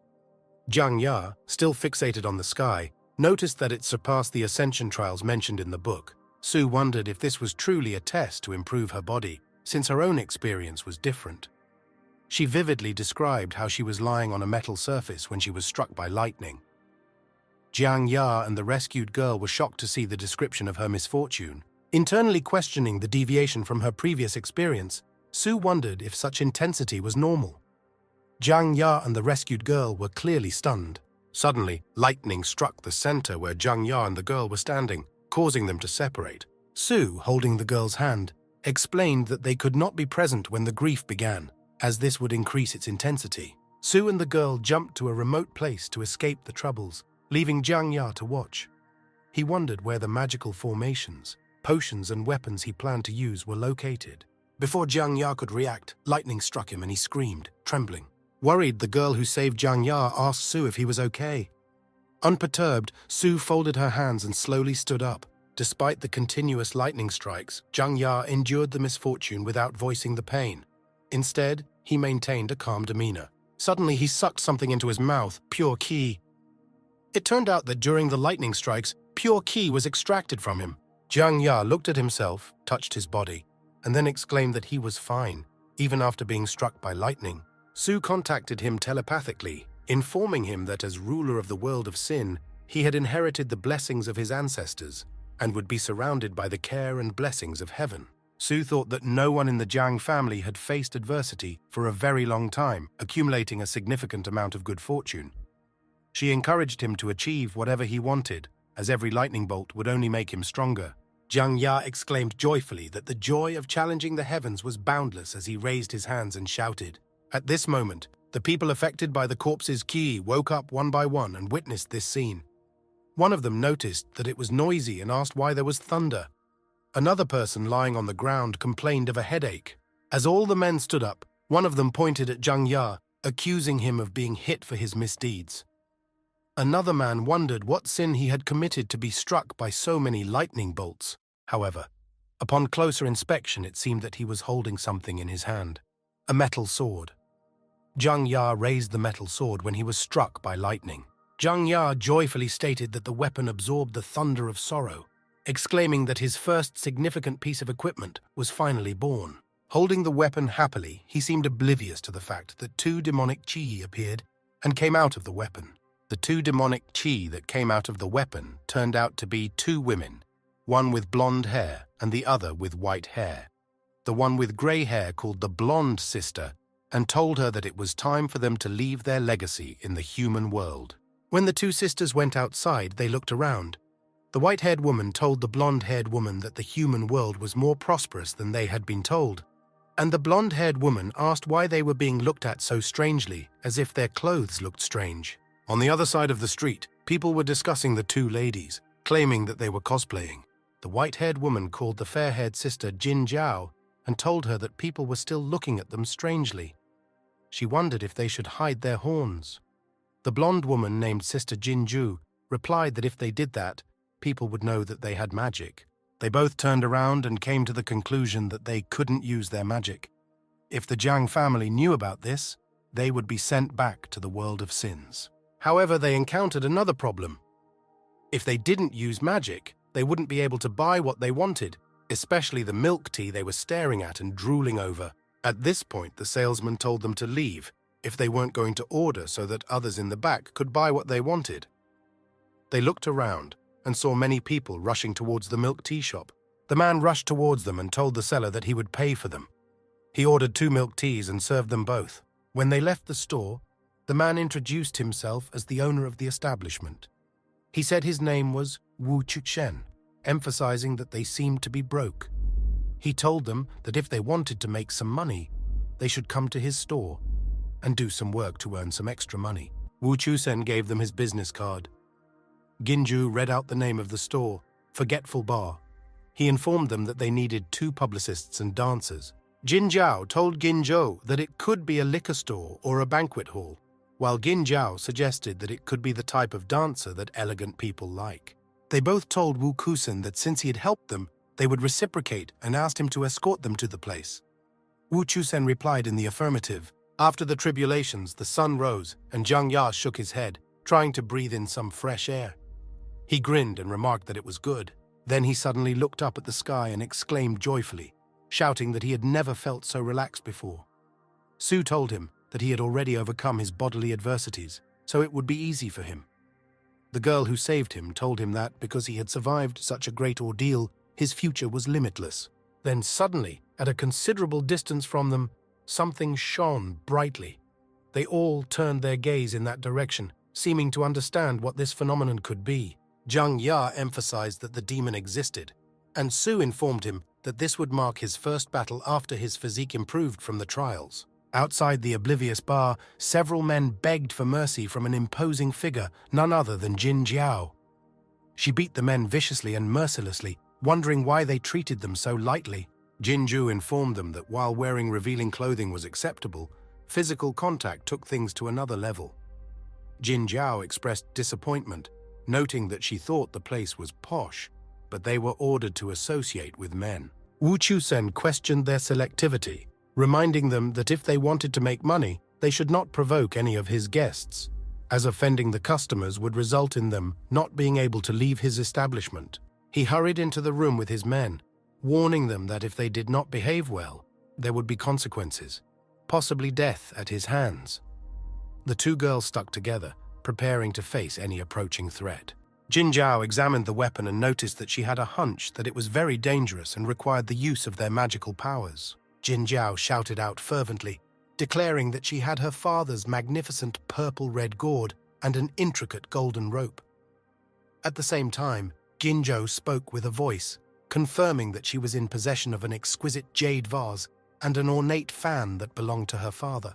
The men, thinking the women were joking, burst into mocking laughter, questioning the use of what they considered ostentatious special effects. Wu Chusen pointed the gun at them with unshakable determination. He declared his intention to kill Jin Jiao first, maintaining an ominous laugh as he deftly pulled the trigger, sending the bullet flying towards her. Jin Jiao, with a seriousness befitting a dangerous situation, quickly activated her supernatural abilities to intercept the incoming bullet. In the midst of this, she urgently ordered Ginjo to disarm the gang and take charge of the situation. Answering in the affirmative, Ginju used her exceptional abilities to pull out and confiscate all the weapons the gang members owned. A bright light emanated from them, obscuring their vision. The men, disoriented and confused, scanned their surroundings, puzzled by the sudden disappearance of their weapons. They expressed their confusion and panic, wondering who would be able to stop the formidable duo of Jinju and Jin Jiao. Wu Chusen, feeling a surge of fear, tried to dissuade any harm that befell him by emphasizing his father's enormous influence. However, his request was suddenly interrupted. Jin Jiao shouted his name, catching his attention for a moment before, with the next breath, he found himself being inexorably pulled into her father's purple-red gourd. The other men stood open-mouthed, shocked witnesses to his sudden disappearance in the mystical container. Holding a purple-red gourd in her hand, Jin Jiao argued that they should take responsibility for the consequences of their actions, emphasizing that the events unfolding were a direct result of their own misdeeds. The men, overcome with terror and apprehension, desperately took off, running from the bar, their panicked voices repeating phrases such as "ghost" as they begged everyone within earshot to come to their aid. Jin Jiao looked thoughtfully at the rapidly moving figures and wondered if visiting the human world was a wise decision. Ginju assured her that it was indeed helpful, emphasizing that the malevolent forces were only a small minority. With a serious expression on her face, Ginjo turned her gaze to Jin Jiao and proposed a radical idea to destroy the evil antagonist's depraved lair. A joyful smile graced Jin Jiao's face as she expressed her belief that their imaginary human world should not harbor such malice. She insisted that this place was in danger of destruction. Watching the frantic activity, Ginju extended her right hand and summoned a bottle of jade fat. Subsequently, a stream of water gushed out of it. The meager flow from the jade bottle quickly turned into a flood, drowning the scrambling people trying to dodge it. Jin Jiao, with a serious expression on her face, urged Gingzhou to use her abilities to destroy everything. Suddenly, a golden portal materialized, drawing in and dispersing water. Startled, both men doubted the unexpected occurrence in their minds, but an unknown voice informed them that their insolence was unjustified. Surprised, they turned to identify the speaker, and Jiang Ya walked out of the portal, calling them villains and demanding to reveal their identity. Concerned, they resisted revealing any information, advising him not to apply pressure. Ginju prompted Jin Jiao to take action, and turning her purple-red gourd towards Jiang Ya, she said his name. Jiang Ya, confused, remembered an image he had seen before, a sculpture of a man holding a pumpkin and looking in a certain direction. Subconsciously, Jiang Ya pointed at them, asking if they were the daughters of King Golden Horn and King Silverhorn. Horrified, Jin Jiao and Ginzhou asked how he knew their identities. Ginju thought that perhaps it would not be a loss if he became the ruler of the world. Recognizing Jiang Ya's insight, they decided to join forces in a concerted effort to confront him, recognizing his potential superiority. Having combined their forces, they launched a joint attack. Jiang Ya, unperturbed, created a barrier of air, awaiting their attack. As Jiang Ya's attack approached, he smirked, easily blocking and deflecting it with minimal effort. Using a new skill acquired after the disaster, Thunderstrike, Jiang Ya redirected the attack towards the two women, electrocuting them. After pushing them into the Sin World portal, Jiang Ya ordered them to serve their punishment. Despite their protests, they were pulled into the portal. Jiang Ya, who was initially elated, was stunned to see the two women emerge from the portal again. Confusion filled the two ladies as they wondered why they had returned. They assumed that, having been banished to the world of sins, escape would be impossible. Puzzled, Jiang Ya wondered why the world of sins did not accept them as he pondered this unforeseen turn of events. The two sisters who were sent back again were delighted. Jin Jiao noted that it seemed like the Jiang family would no longer be able to control them. Jiang Ya, still confused, examined the symbol in his hand and wondered if the world of sins had been destroyed or if there were any glitches in the system of the world of sins. At this point, Su laughed at them and reproached them for their ignorance, revealing the reason for their return from the world of sins. The two ladies were delighted to learn from Su that the reason was their innocence. Su informed Jiang Ya that other than him, innocent practitioners, whether demons or humans, could not enter the world of sins. Su revealed that the King of the Golden Horn and the King of the Silver Horn, after marrying their wives and having children in the world of sin, were locked away due to the lack of a steward in the world of sin. Therefore, they did not have to serve any sentence in this place. Su revealed that the world of sin had declared them innocent, forcing them to follow the rules since heaven had declared them innocent. Both Jin Jiao and Jin Zhou were overjoyed when Su learned that they had been recognized by the heavens. Jin Jiao enthusiastically stated that they could become accomplished practitioners. Su smiled and questioned their happiness, warning them that once they left the world of sin, they would not be able to return, which would mean the end of the house's existence. Jin Jiao and Ginzhou exchanged shocked glances. Jin Jiao remembered her father's words before they left. Both remembered their father's advice before leaving. Jin Jiao's father urged her to leave the world of sins so as not to suffer with him, while Jin Zhou's father advised her to keep a low profile and run away when meeting the monkey monster. Both left happy. Both fathers, watching their daughters pass away, maintained that as long as their children prospered in the future, they would be able to fulfill their desires. The girls became despondent, hugged each other, feigned tears, and expressed a desire to return to their parents. Jiang Ya was thinking how pathetic they were when suddenly the two rushed towards him, each holding his hand, telling him that he could do whatever he wanted with them as long as they could see their parents. Jin Jiao gave her purple-red gourd and golden rope, and Gingzhou offered her the treasures, handing them over to Jiang Ya, asking him to facilitate their return. Gingzhou informed him that they no longer wished to practice. They just wanted to be reunited with their parents. In Jiang Ya's opinion, he was hesitant. He had originally intended to create conditions to help them, but now they were offering more than he had imagined. Before Jiang Ya could speak, Su suddenly joined the conversation, informing them that returning was not possible. She continued, suggesting that they become Zhang Ya's secretaries and use their jobs to commute their parents' sentences, allowing them to be released earlier. After thinking about it, Zhang Ya thought it was reasonable to let the two of them bring people to his store to generate income. Alternatively, he could allow them to broadcast live, which would bring him closer to becoming a first-line host, anticipating the live demonstration of Ginju. He then thought that perhaps extracting surplus value from demons was not the business of a big capitalist, imagining the singing Jin Jiao in his mind. Zhang Ya quickly agreed. Su then said that everything was decided that way. She mentioned that there were a lot of people there, so they had to go back. Su activated her power and teleported them to Zhang Ya's house. Su helped them change clothes and covered their demonic aura. The two girls looked at the house in front of them and wondered if they would live there from then on. This way no one will know that they are monsters.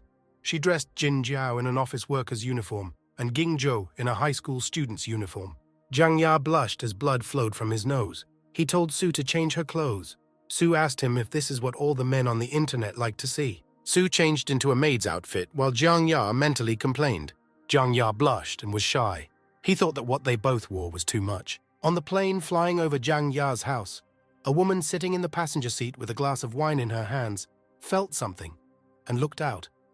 It was the aura of two pure blood demons. She looked out the window, licking her lips, declaring that she could hunt for demon pills again.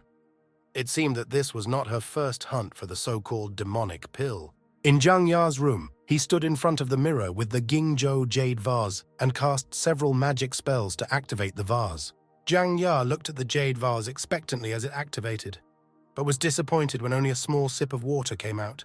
As the scene unfolded in the cozy living room, Zhang Ya turned his attention away from the TV show that Jinzhou, Jin and Su were binge-watching together. A feeling of frustration and disappointment flared up within him as he frankly informed Ginju that the supposed magical weapons at his disposal were in fact completely useless. Seeking clarity, Zhang Ya approached the trio and asked why Gingzhou could successfully wield a magic weapon when he was unable to do so. Skepticism persisted as he questioned the item's authenticity, wondering if it was a fake as its powers seemed elusive to him. Meanwhile, Jinzhou, Jin and Su remained engrossed in the ongoing narration on TV, seemingly disconnected from Zhang Ya's growing fears. Su, not turning away from the exciting TV show, casually raised two fingers, activating the jade vase. A sudden stream of water gushed out from the vase, catching Zhang Ya by surprise and splashing playfully on his face. After recovering from the unexpected dousing, Zhang Ya quickly regained his composure. Trying to redirect their attention, he positioned himself so as to block their view and gave a firm message. They must pass on the necessary knowledge of magical weapons unless he changed his mind about his willingness to help them.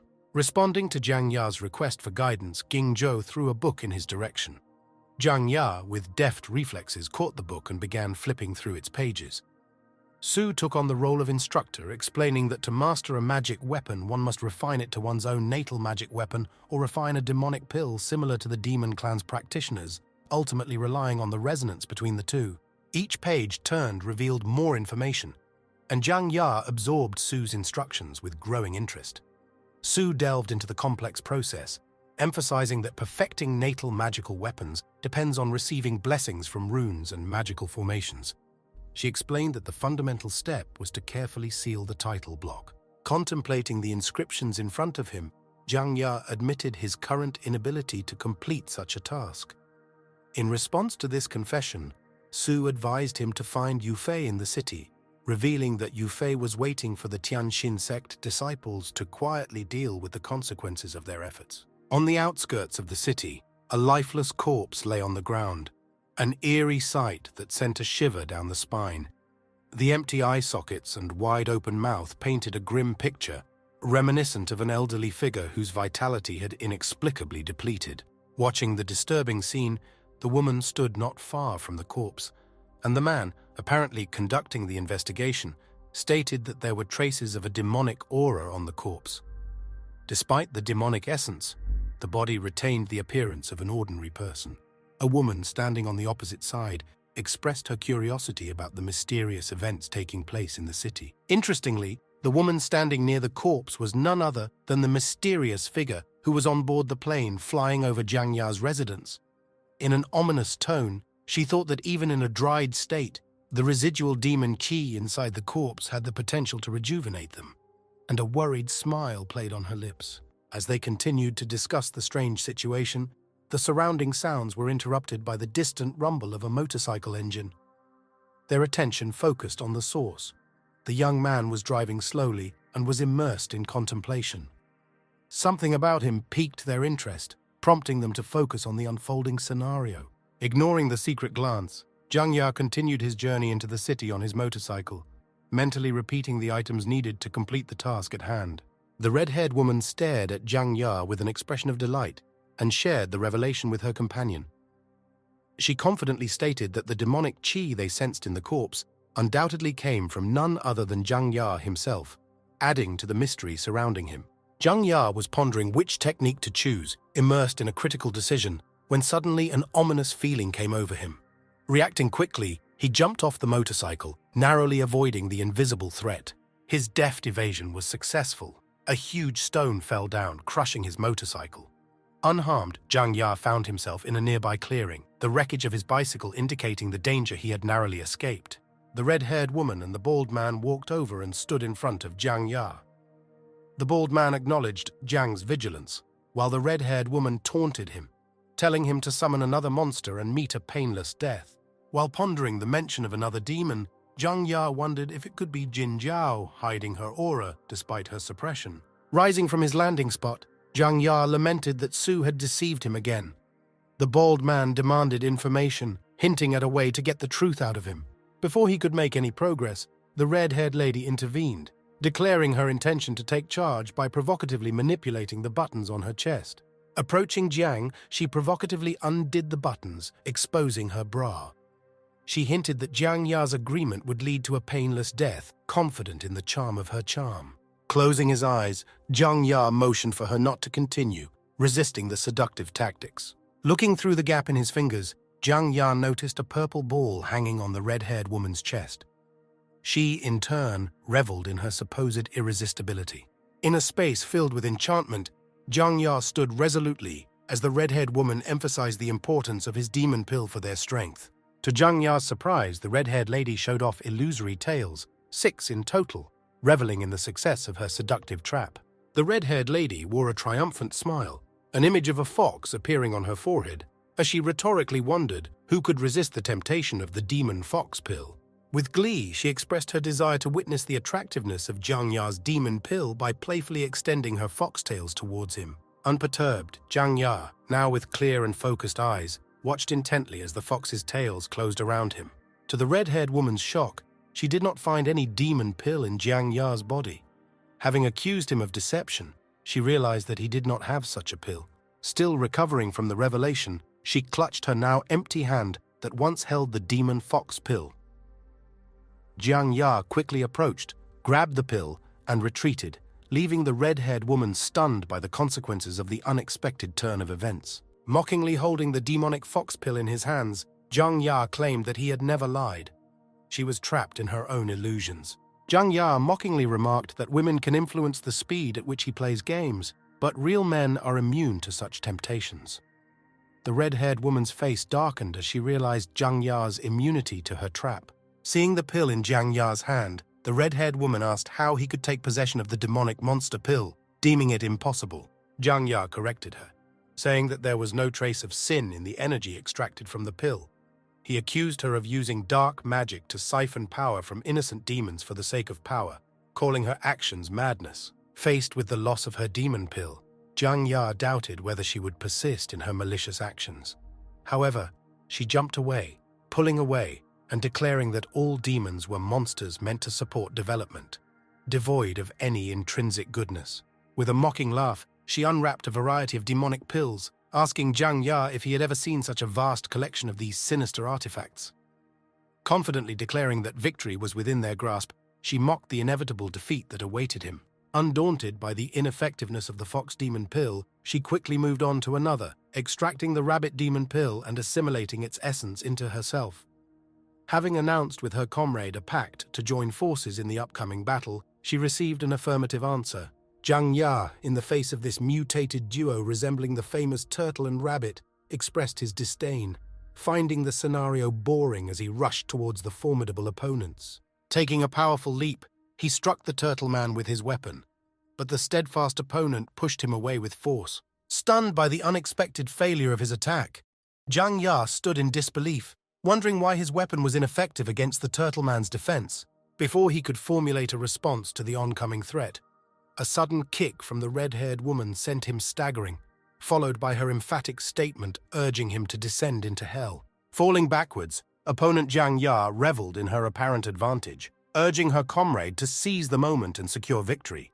However, their delight was suddenly interrupted by an unexpected shock.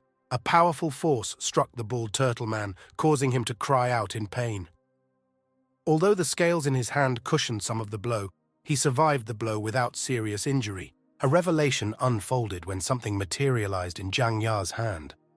Proudly displaying a carving knife, he admitted that he had almost forgotten about this formidable weapon and stood up resolutely, examining it carefully. As he advanced towards his opponents, Zhang Ya accused them of using innocent demons as shields, claiming that they had already overcome the limitations of his initial attack. Faced with the need to perfect his tactics on the spot, he cast a spell, casting a magical spell and releasing a bewitching substance onto his carving knife. The numbers 856 lengthened as the narrative progressed, revealing a story in which the protagonist recalled secret knowledge from the book, emphasizing the importance of blood in the purification process for those who possess a completely purified body.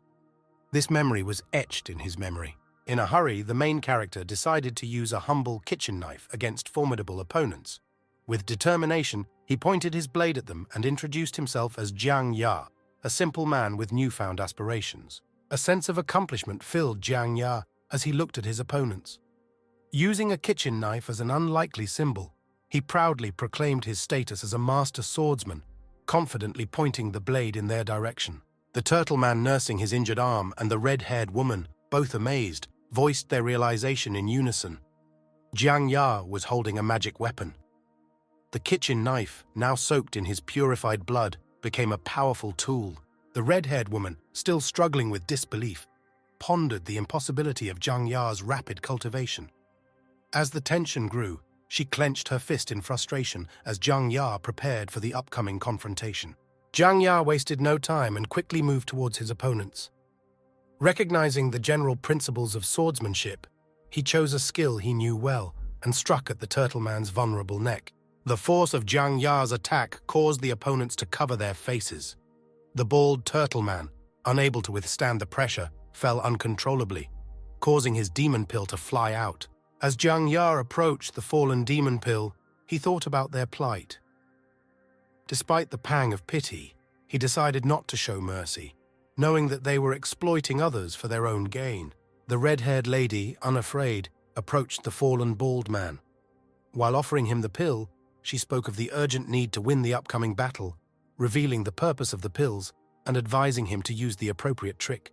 Following her instructions, the bald man swallowed the demonic pills, absorbing their power into his body in preparation for the escalating conflict. In a distant small town located far away, the purple-headed girl, the valiant savior of Zhang Ya, found herself among the gathering of elders. These venerable figures, who participated in the ritual circulation of mystical powers, earned the purple-headed girl's praise.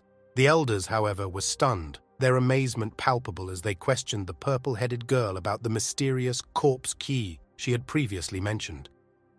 Startled, the purple-headed girl looked up into the sky, where a shining and ominous purple death key rose up, casting an eerie glow across the heavens. Showing pride, the red-haired woman informed Zhang Ya that their desire for knowledge had led them to spend their entire lives mastering the complex melting sorcery spell.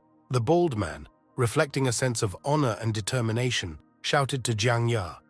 He declared his willingness to accept death under the influence of a trick that they had diligently studied for a long period, extending his hands in a welcoming gesture. Unperturbed, Zhang Ya, with a blank expression on his face, casually identified this version of the Shanzai Corpse Road. While he lamented the predictability of villains' thoughts, he recognized the striking similarity of their intentions. As the bald man began to attack, Zhang Ya, maintaining his composure, reminded him that he should not blame himself for using this technique. The symbol in Zhang Ya's hand glowed as he told the bald man to go to the world of sins. With a deft move, Zhang Ya opened a portal to the world of sins, quickly trapping the bald man without giving him a chance to resist. With a mocking smile, Jiang Ya turned his attention to the red-haired woman who, realizing her vulnerability, tried to escape. Aware of her predicament, she knew that she would not be able to confront him head-on.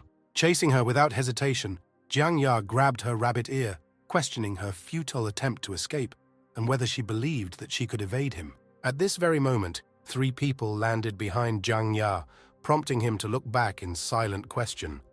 They were 3 elders who were in the company of a purple-headed girl.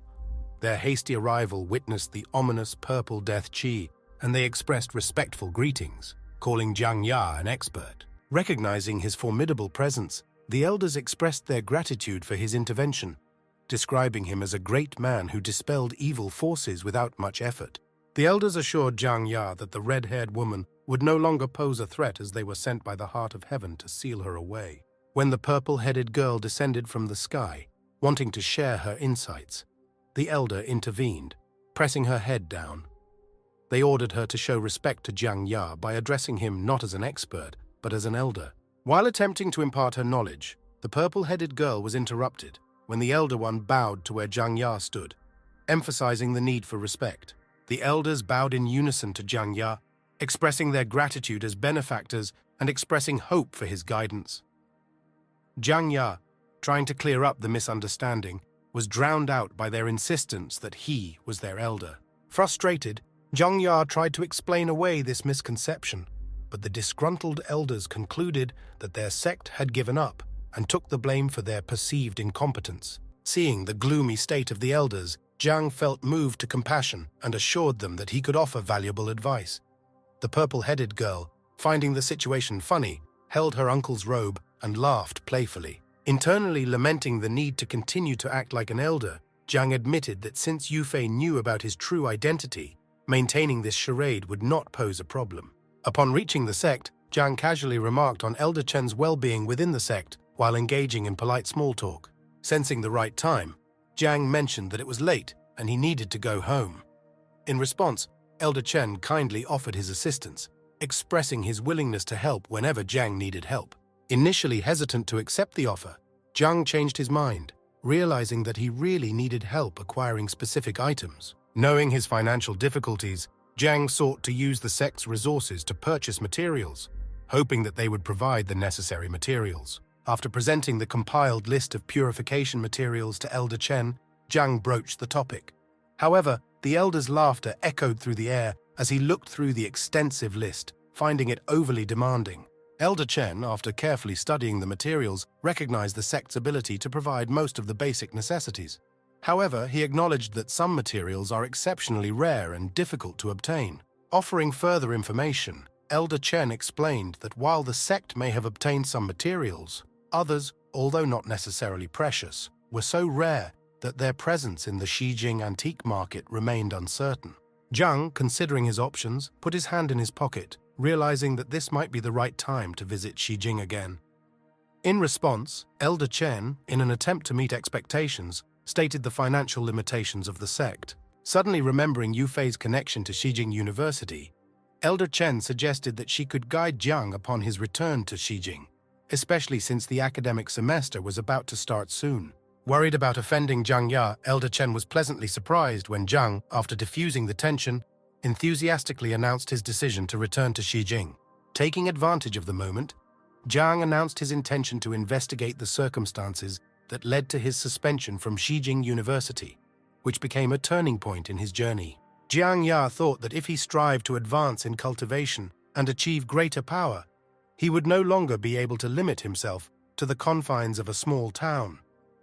In the wider regions, the attraction of vast resources awaited him, and he considered ordinary conspiracies unimportant on his path to cultivation. Expressing his decision to Elder Chen, Jiang Ya urged him to quickly prepare the necessary materials, signaling his imminent departure to Xijing country. With a casual wave of his hand, he walked away, leaving the journey ahead to unfold before him. A week later, Jiang Ya arrived in Xijing, his thoughts lingering as he approached Xijing University. Although the prospect of returning to university did not frighten him, the prospect of dealing with some annoying people dampened his enthusiasm. While passing by fellow students on his way to the university, Jiang Ya caught the attention of one who was exercising. Suspicion flashed across the observer's face, causing him to recognize Jiang Ya. A sudden realization dawned on the viewer, leading to an exclamation that Jiang Ya had indeed returned. Rushing forward, the observer pointed at Jiang Ya with mockingly exaggerated surprise, loudly announcing his presence in the school. This revelation sparked rumors among other university students, with one of them claiming that Jiang Ya had cheated in an esports game, claiming that someone guilty of such actions was not eligible to return to school. The boy who had loudly announced Jiang Ya's presence walked up to him, pointed an accusing finger, and asked why he had returned, calling him a disgrace to the university.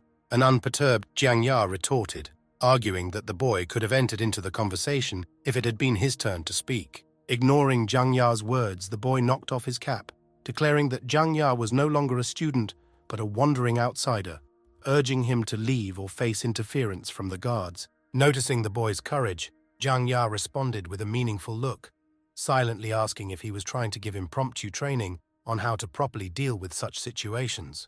The tension in the air grew as both Jiang Ya and the boy remained steadfast, unwilling to give up or retreat from their positions. In the midst of this confrontation, 3 guards quickly approached the scene, a mixture of concern and determination on their faces.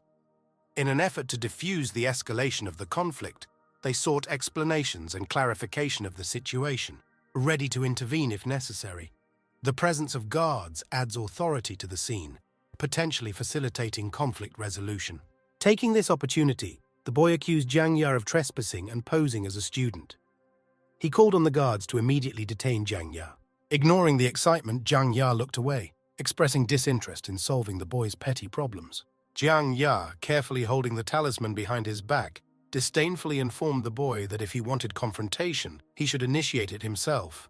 The calm, determined boy fervently begged the guards to strengthen the security of the university and drive Jiang Ya out.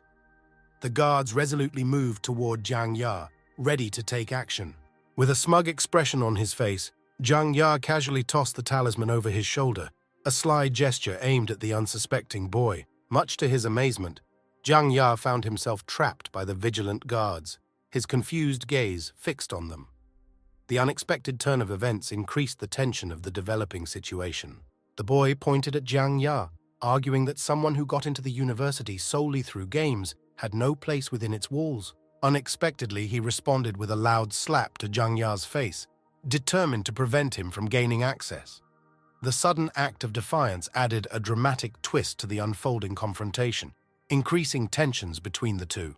Unfazed by the boy's heated protests, Jiang Ya sank his teeth defiantly into his arm, a shocking act that left him confused and dazed. The unexpected bite created an atmosphere of surprise and confusion, clouding the meeting. The enraged boy responded by biting Jiang Ya back, and a strange struggle ensued, with both seemingly succumbing to the mad dog's antics. They both fought each other, biting each other angrily like a rabid dog. The student, puzzled by the spectacle, asked why Minister Lu of the Student Association was involved in a fight with a dog. A classmate enlightened her, saying that it was not just a fight, but an ongoing quarrel with a dog. As the commotion unfolded in the courtyard, the students present could not resist the temptation to film the strange spectacle on their mobile phones. Minister Lu, who unexpectedly got into a fight with a dog, unwittingly became the center of attention. Little did he know that Jiang Ya had cleverly manipulated his perception, convincing him that the canine opponent was actually his reflection throughout the entire ordeal. Laughter echoed through the crowd as Minister Lu continued his useless fight with the dog. Amid the fun, Jiang Ya was amused by Lu's predicament and thought about how he had no authority to decide whether Lu should enter the school premises or not. It was a moment of both entertainment and reflection on the power dynamics at play. A sudden change in atmosphere washed over Minister Lu and the guards as realization washed over them. The once oblivious expression turned into one of questions and confusion. Meanwhile, the persistent dog continued to hold Lu's leg, creating a surreal and tense scene. Mutual bewilderment filled the air as Lu and the guards exchanged glances. The situation took an unexpected turn, and their gazes met with a shared feeling of confusion. The dog's continued aggression added an element of urgency to the unfolding drama. Trying to make sense of the chaos, Lu pointed at the dog, demanding answers from the puzzled guards. He was looking for information about Zhang Ya's whereabouts and questioned the logic of detaining a seemingly ordinary dog.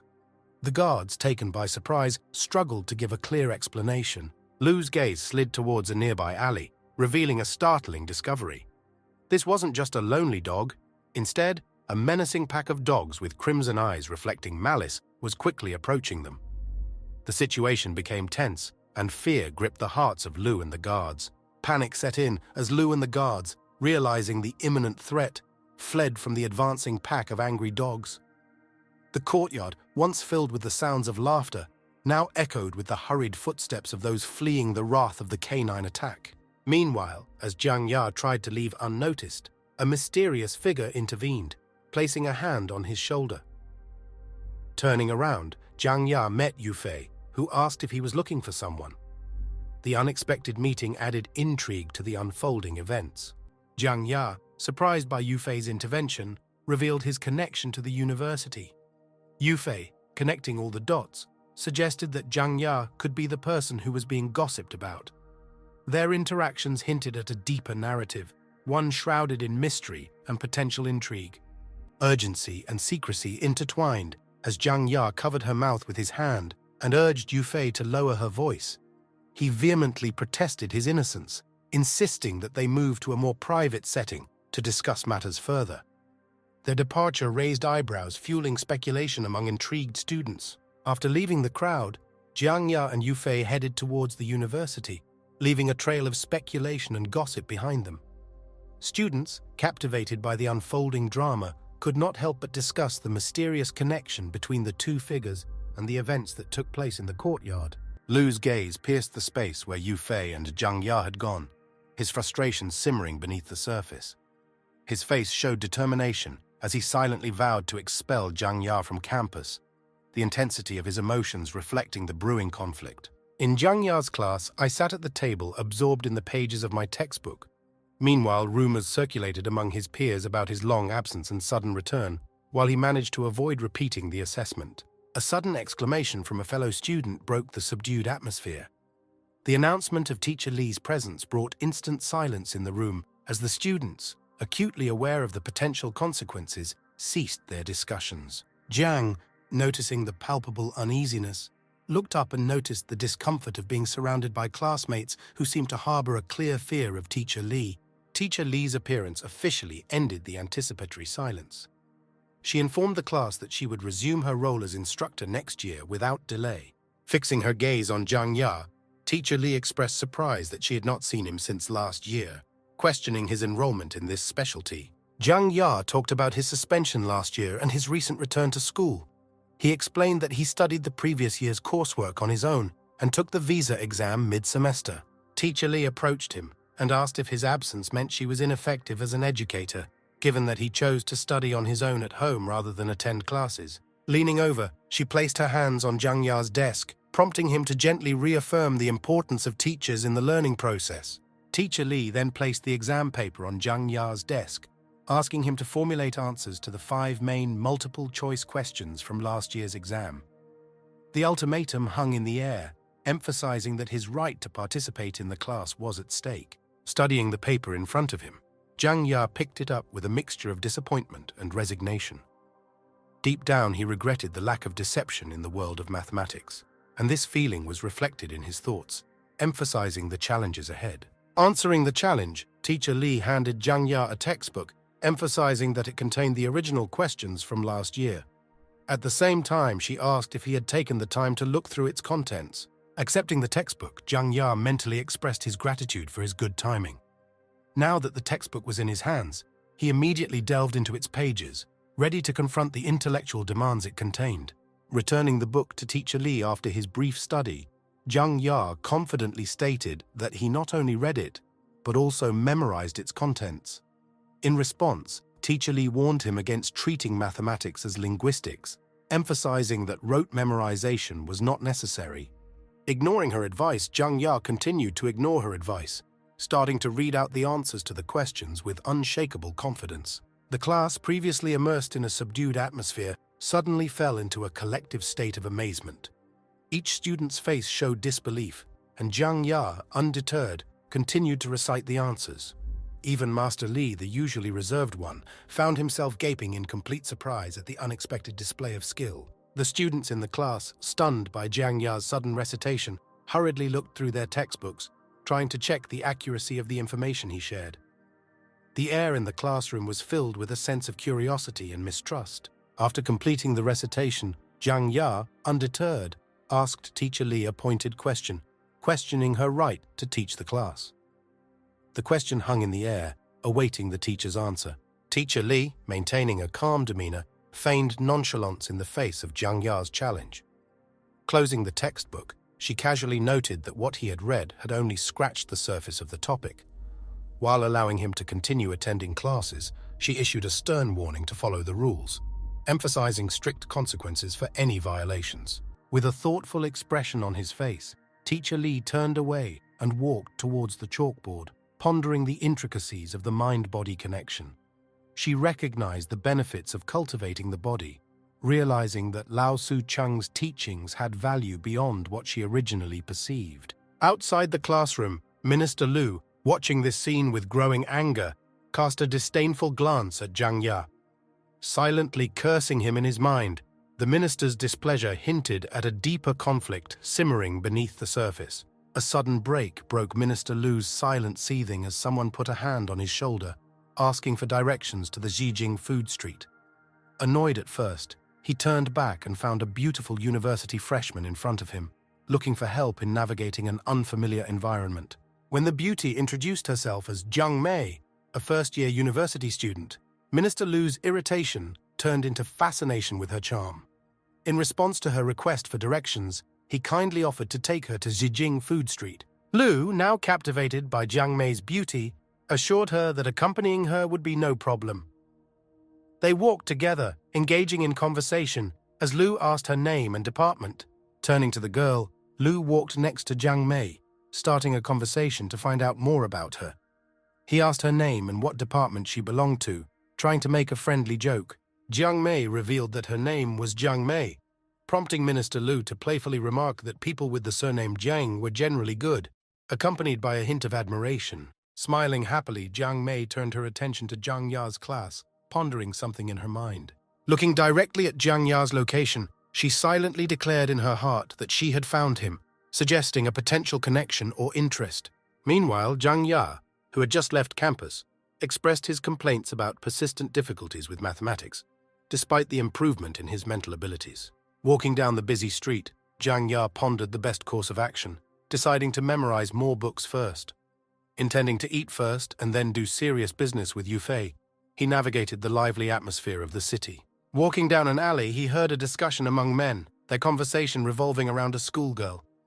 The tone and topic of their conversation piqued Jiang Ya's interest as he continued to walk through the streets. He soon encountered a disturbing scene as a group of gangs chased a student, urging her to join them with ominous cries for help. Unwilling to tolerate such a crime unfolding in front of him, Jiang Ya walked out into the alley and stood in front of the criminals.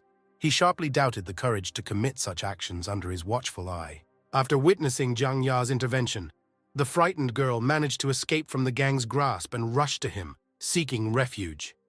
In a moment of despair, she hugged him tightly, asking for help and safety. Jiang Ya, stunned by the unexpected hug, looked down at the crying girl who was clinging to him. Her eyes were filled with fear as she begged for help, describing the gangs as incredibly scary. Still hugging him, she tearfully asked if he would help her, her eyes reflecting a mixture of vulnerability and hope. Jiang Ya, slightly excited by the sudden closeness, assured her that he would really help. He gently gestured towards the gangs, making it clear that he would return once he had dealt with them. The gangs stood in stunned silence as they watched Jiang Ya confidently approach them, ready to confront their threatening behavior. Jiang Ya quickly raised his hand, clenching his fist, aimed at the gang leader. However, before his fist could make contact, the gang leader suddenly flipped over, falling to the ground and loudly declaring that Jiang Ya had used excessive force. Stunned by the gang leader's theatrical reaction, Jiang Ya turned to him and declared that he had not even touched him with his fist. Meanwhile, Jiang Mei disapproved of the gang leader's antics. Undeterred, the gang leader stood up and praised Jiang Ya's leadership style, while one of his members suggested they leave the scene. Startled by the suggestion to escape, Zhang Ya quickly jumped over, blocking their path. However, he failed to foresee how the girl next to him managed to get closer after his jump. Zhang Ya deliberately kicked the ground with force, causing it to split into two pieces, adding an element of surprise and intimidation. The gang leader, now fearful, tried to maintain a facade of fearlessness. Admitting defeat, the gang leader begged Zhang Mei to let them pass, acknowledging the futility of their actions. Another gang member acknowledged the strength of Zhang Ya and Zhang Mei, advising them to refrain from further confrontation with such formidable opponents. Puzzled by the turn of events, Zhang Ya questioned Zhang Mei's intentions, prompting her to shrug and lament her poor acting skills. Zhang Ya's questioning was interrupted when Zhang Mei hugged him and affectionately called him Brother Zhang, bringing a family dynamic into their relationship. This unexpected twist adds a touch of humor and warmth to the scene. With a mischievous glint in her eyes, Zhang Mei praised Zhang Ya for his strength, playfully hinting at the typical hero-beauty dynamic in stories. However, Zhang Ya found that his attention was drawn to 3 dots on her chest, a detail that brought back familiar memories. The realization came to Zhang Ya when he remembered that the only person who had ever called him Brother Zhang was the little girl he played with as a child. An excited Zhang Ya exclaimed that she was indeed Zhang Mei, his long-lost cousin, and asked if she was truly the same person from his past. Zhang Mei confirmed their family connection, explaining that they are separated by 3 generations. She said that her decision to apply to Xijing University was purely for the sake of reconnecting with him. Zhang Ya, still reeling from the unexpected encounter, noted Zhang Mei's penchant for pranks, noting that she had not changed in 10 years. Leaning towards Zhang Ya's ear, Zhang Mei dropped a bombshell, revealing that she had been investigating him for a year and had already found clues about the incident that happened last year. Shock showed on Zhang Ya's face, his eyes widening as he realized this revelation. This unexpected twist adds intrigue and sets the stage for the unfolding narrative.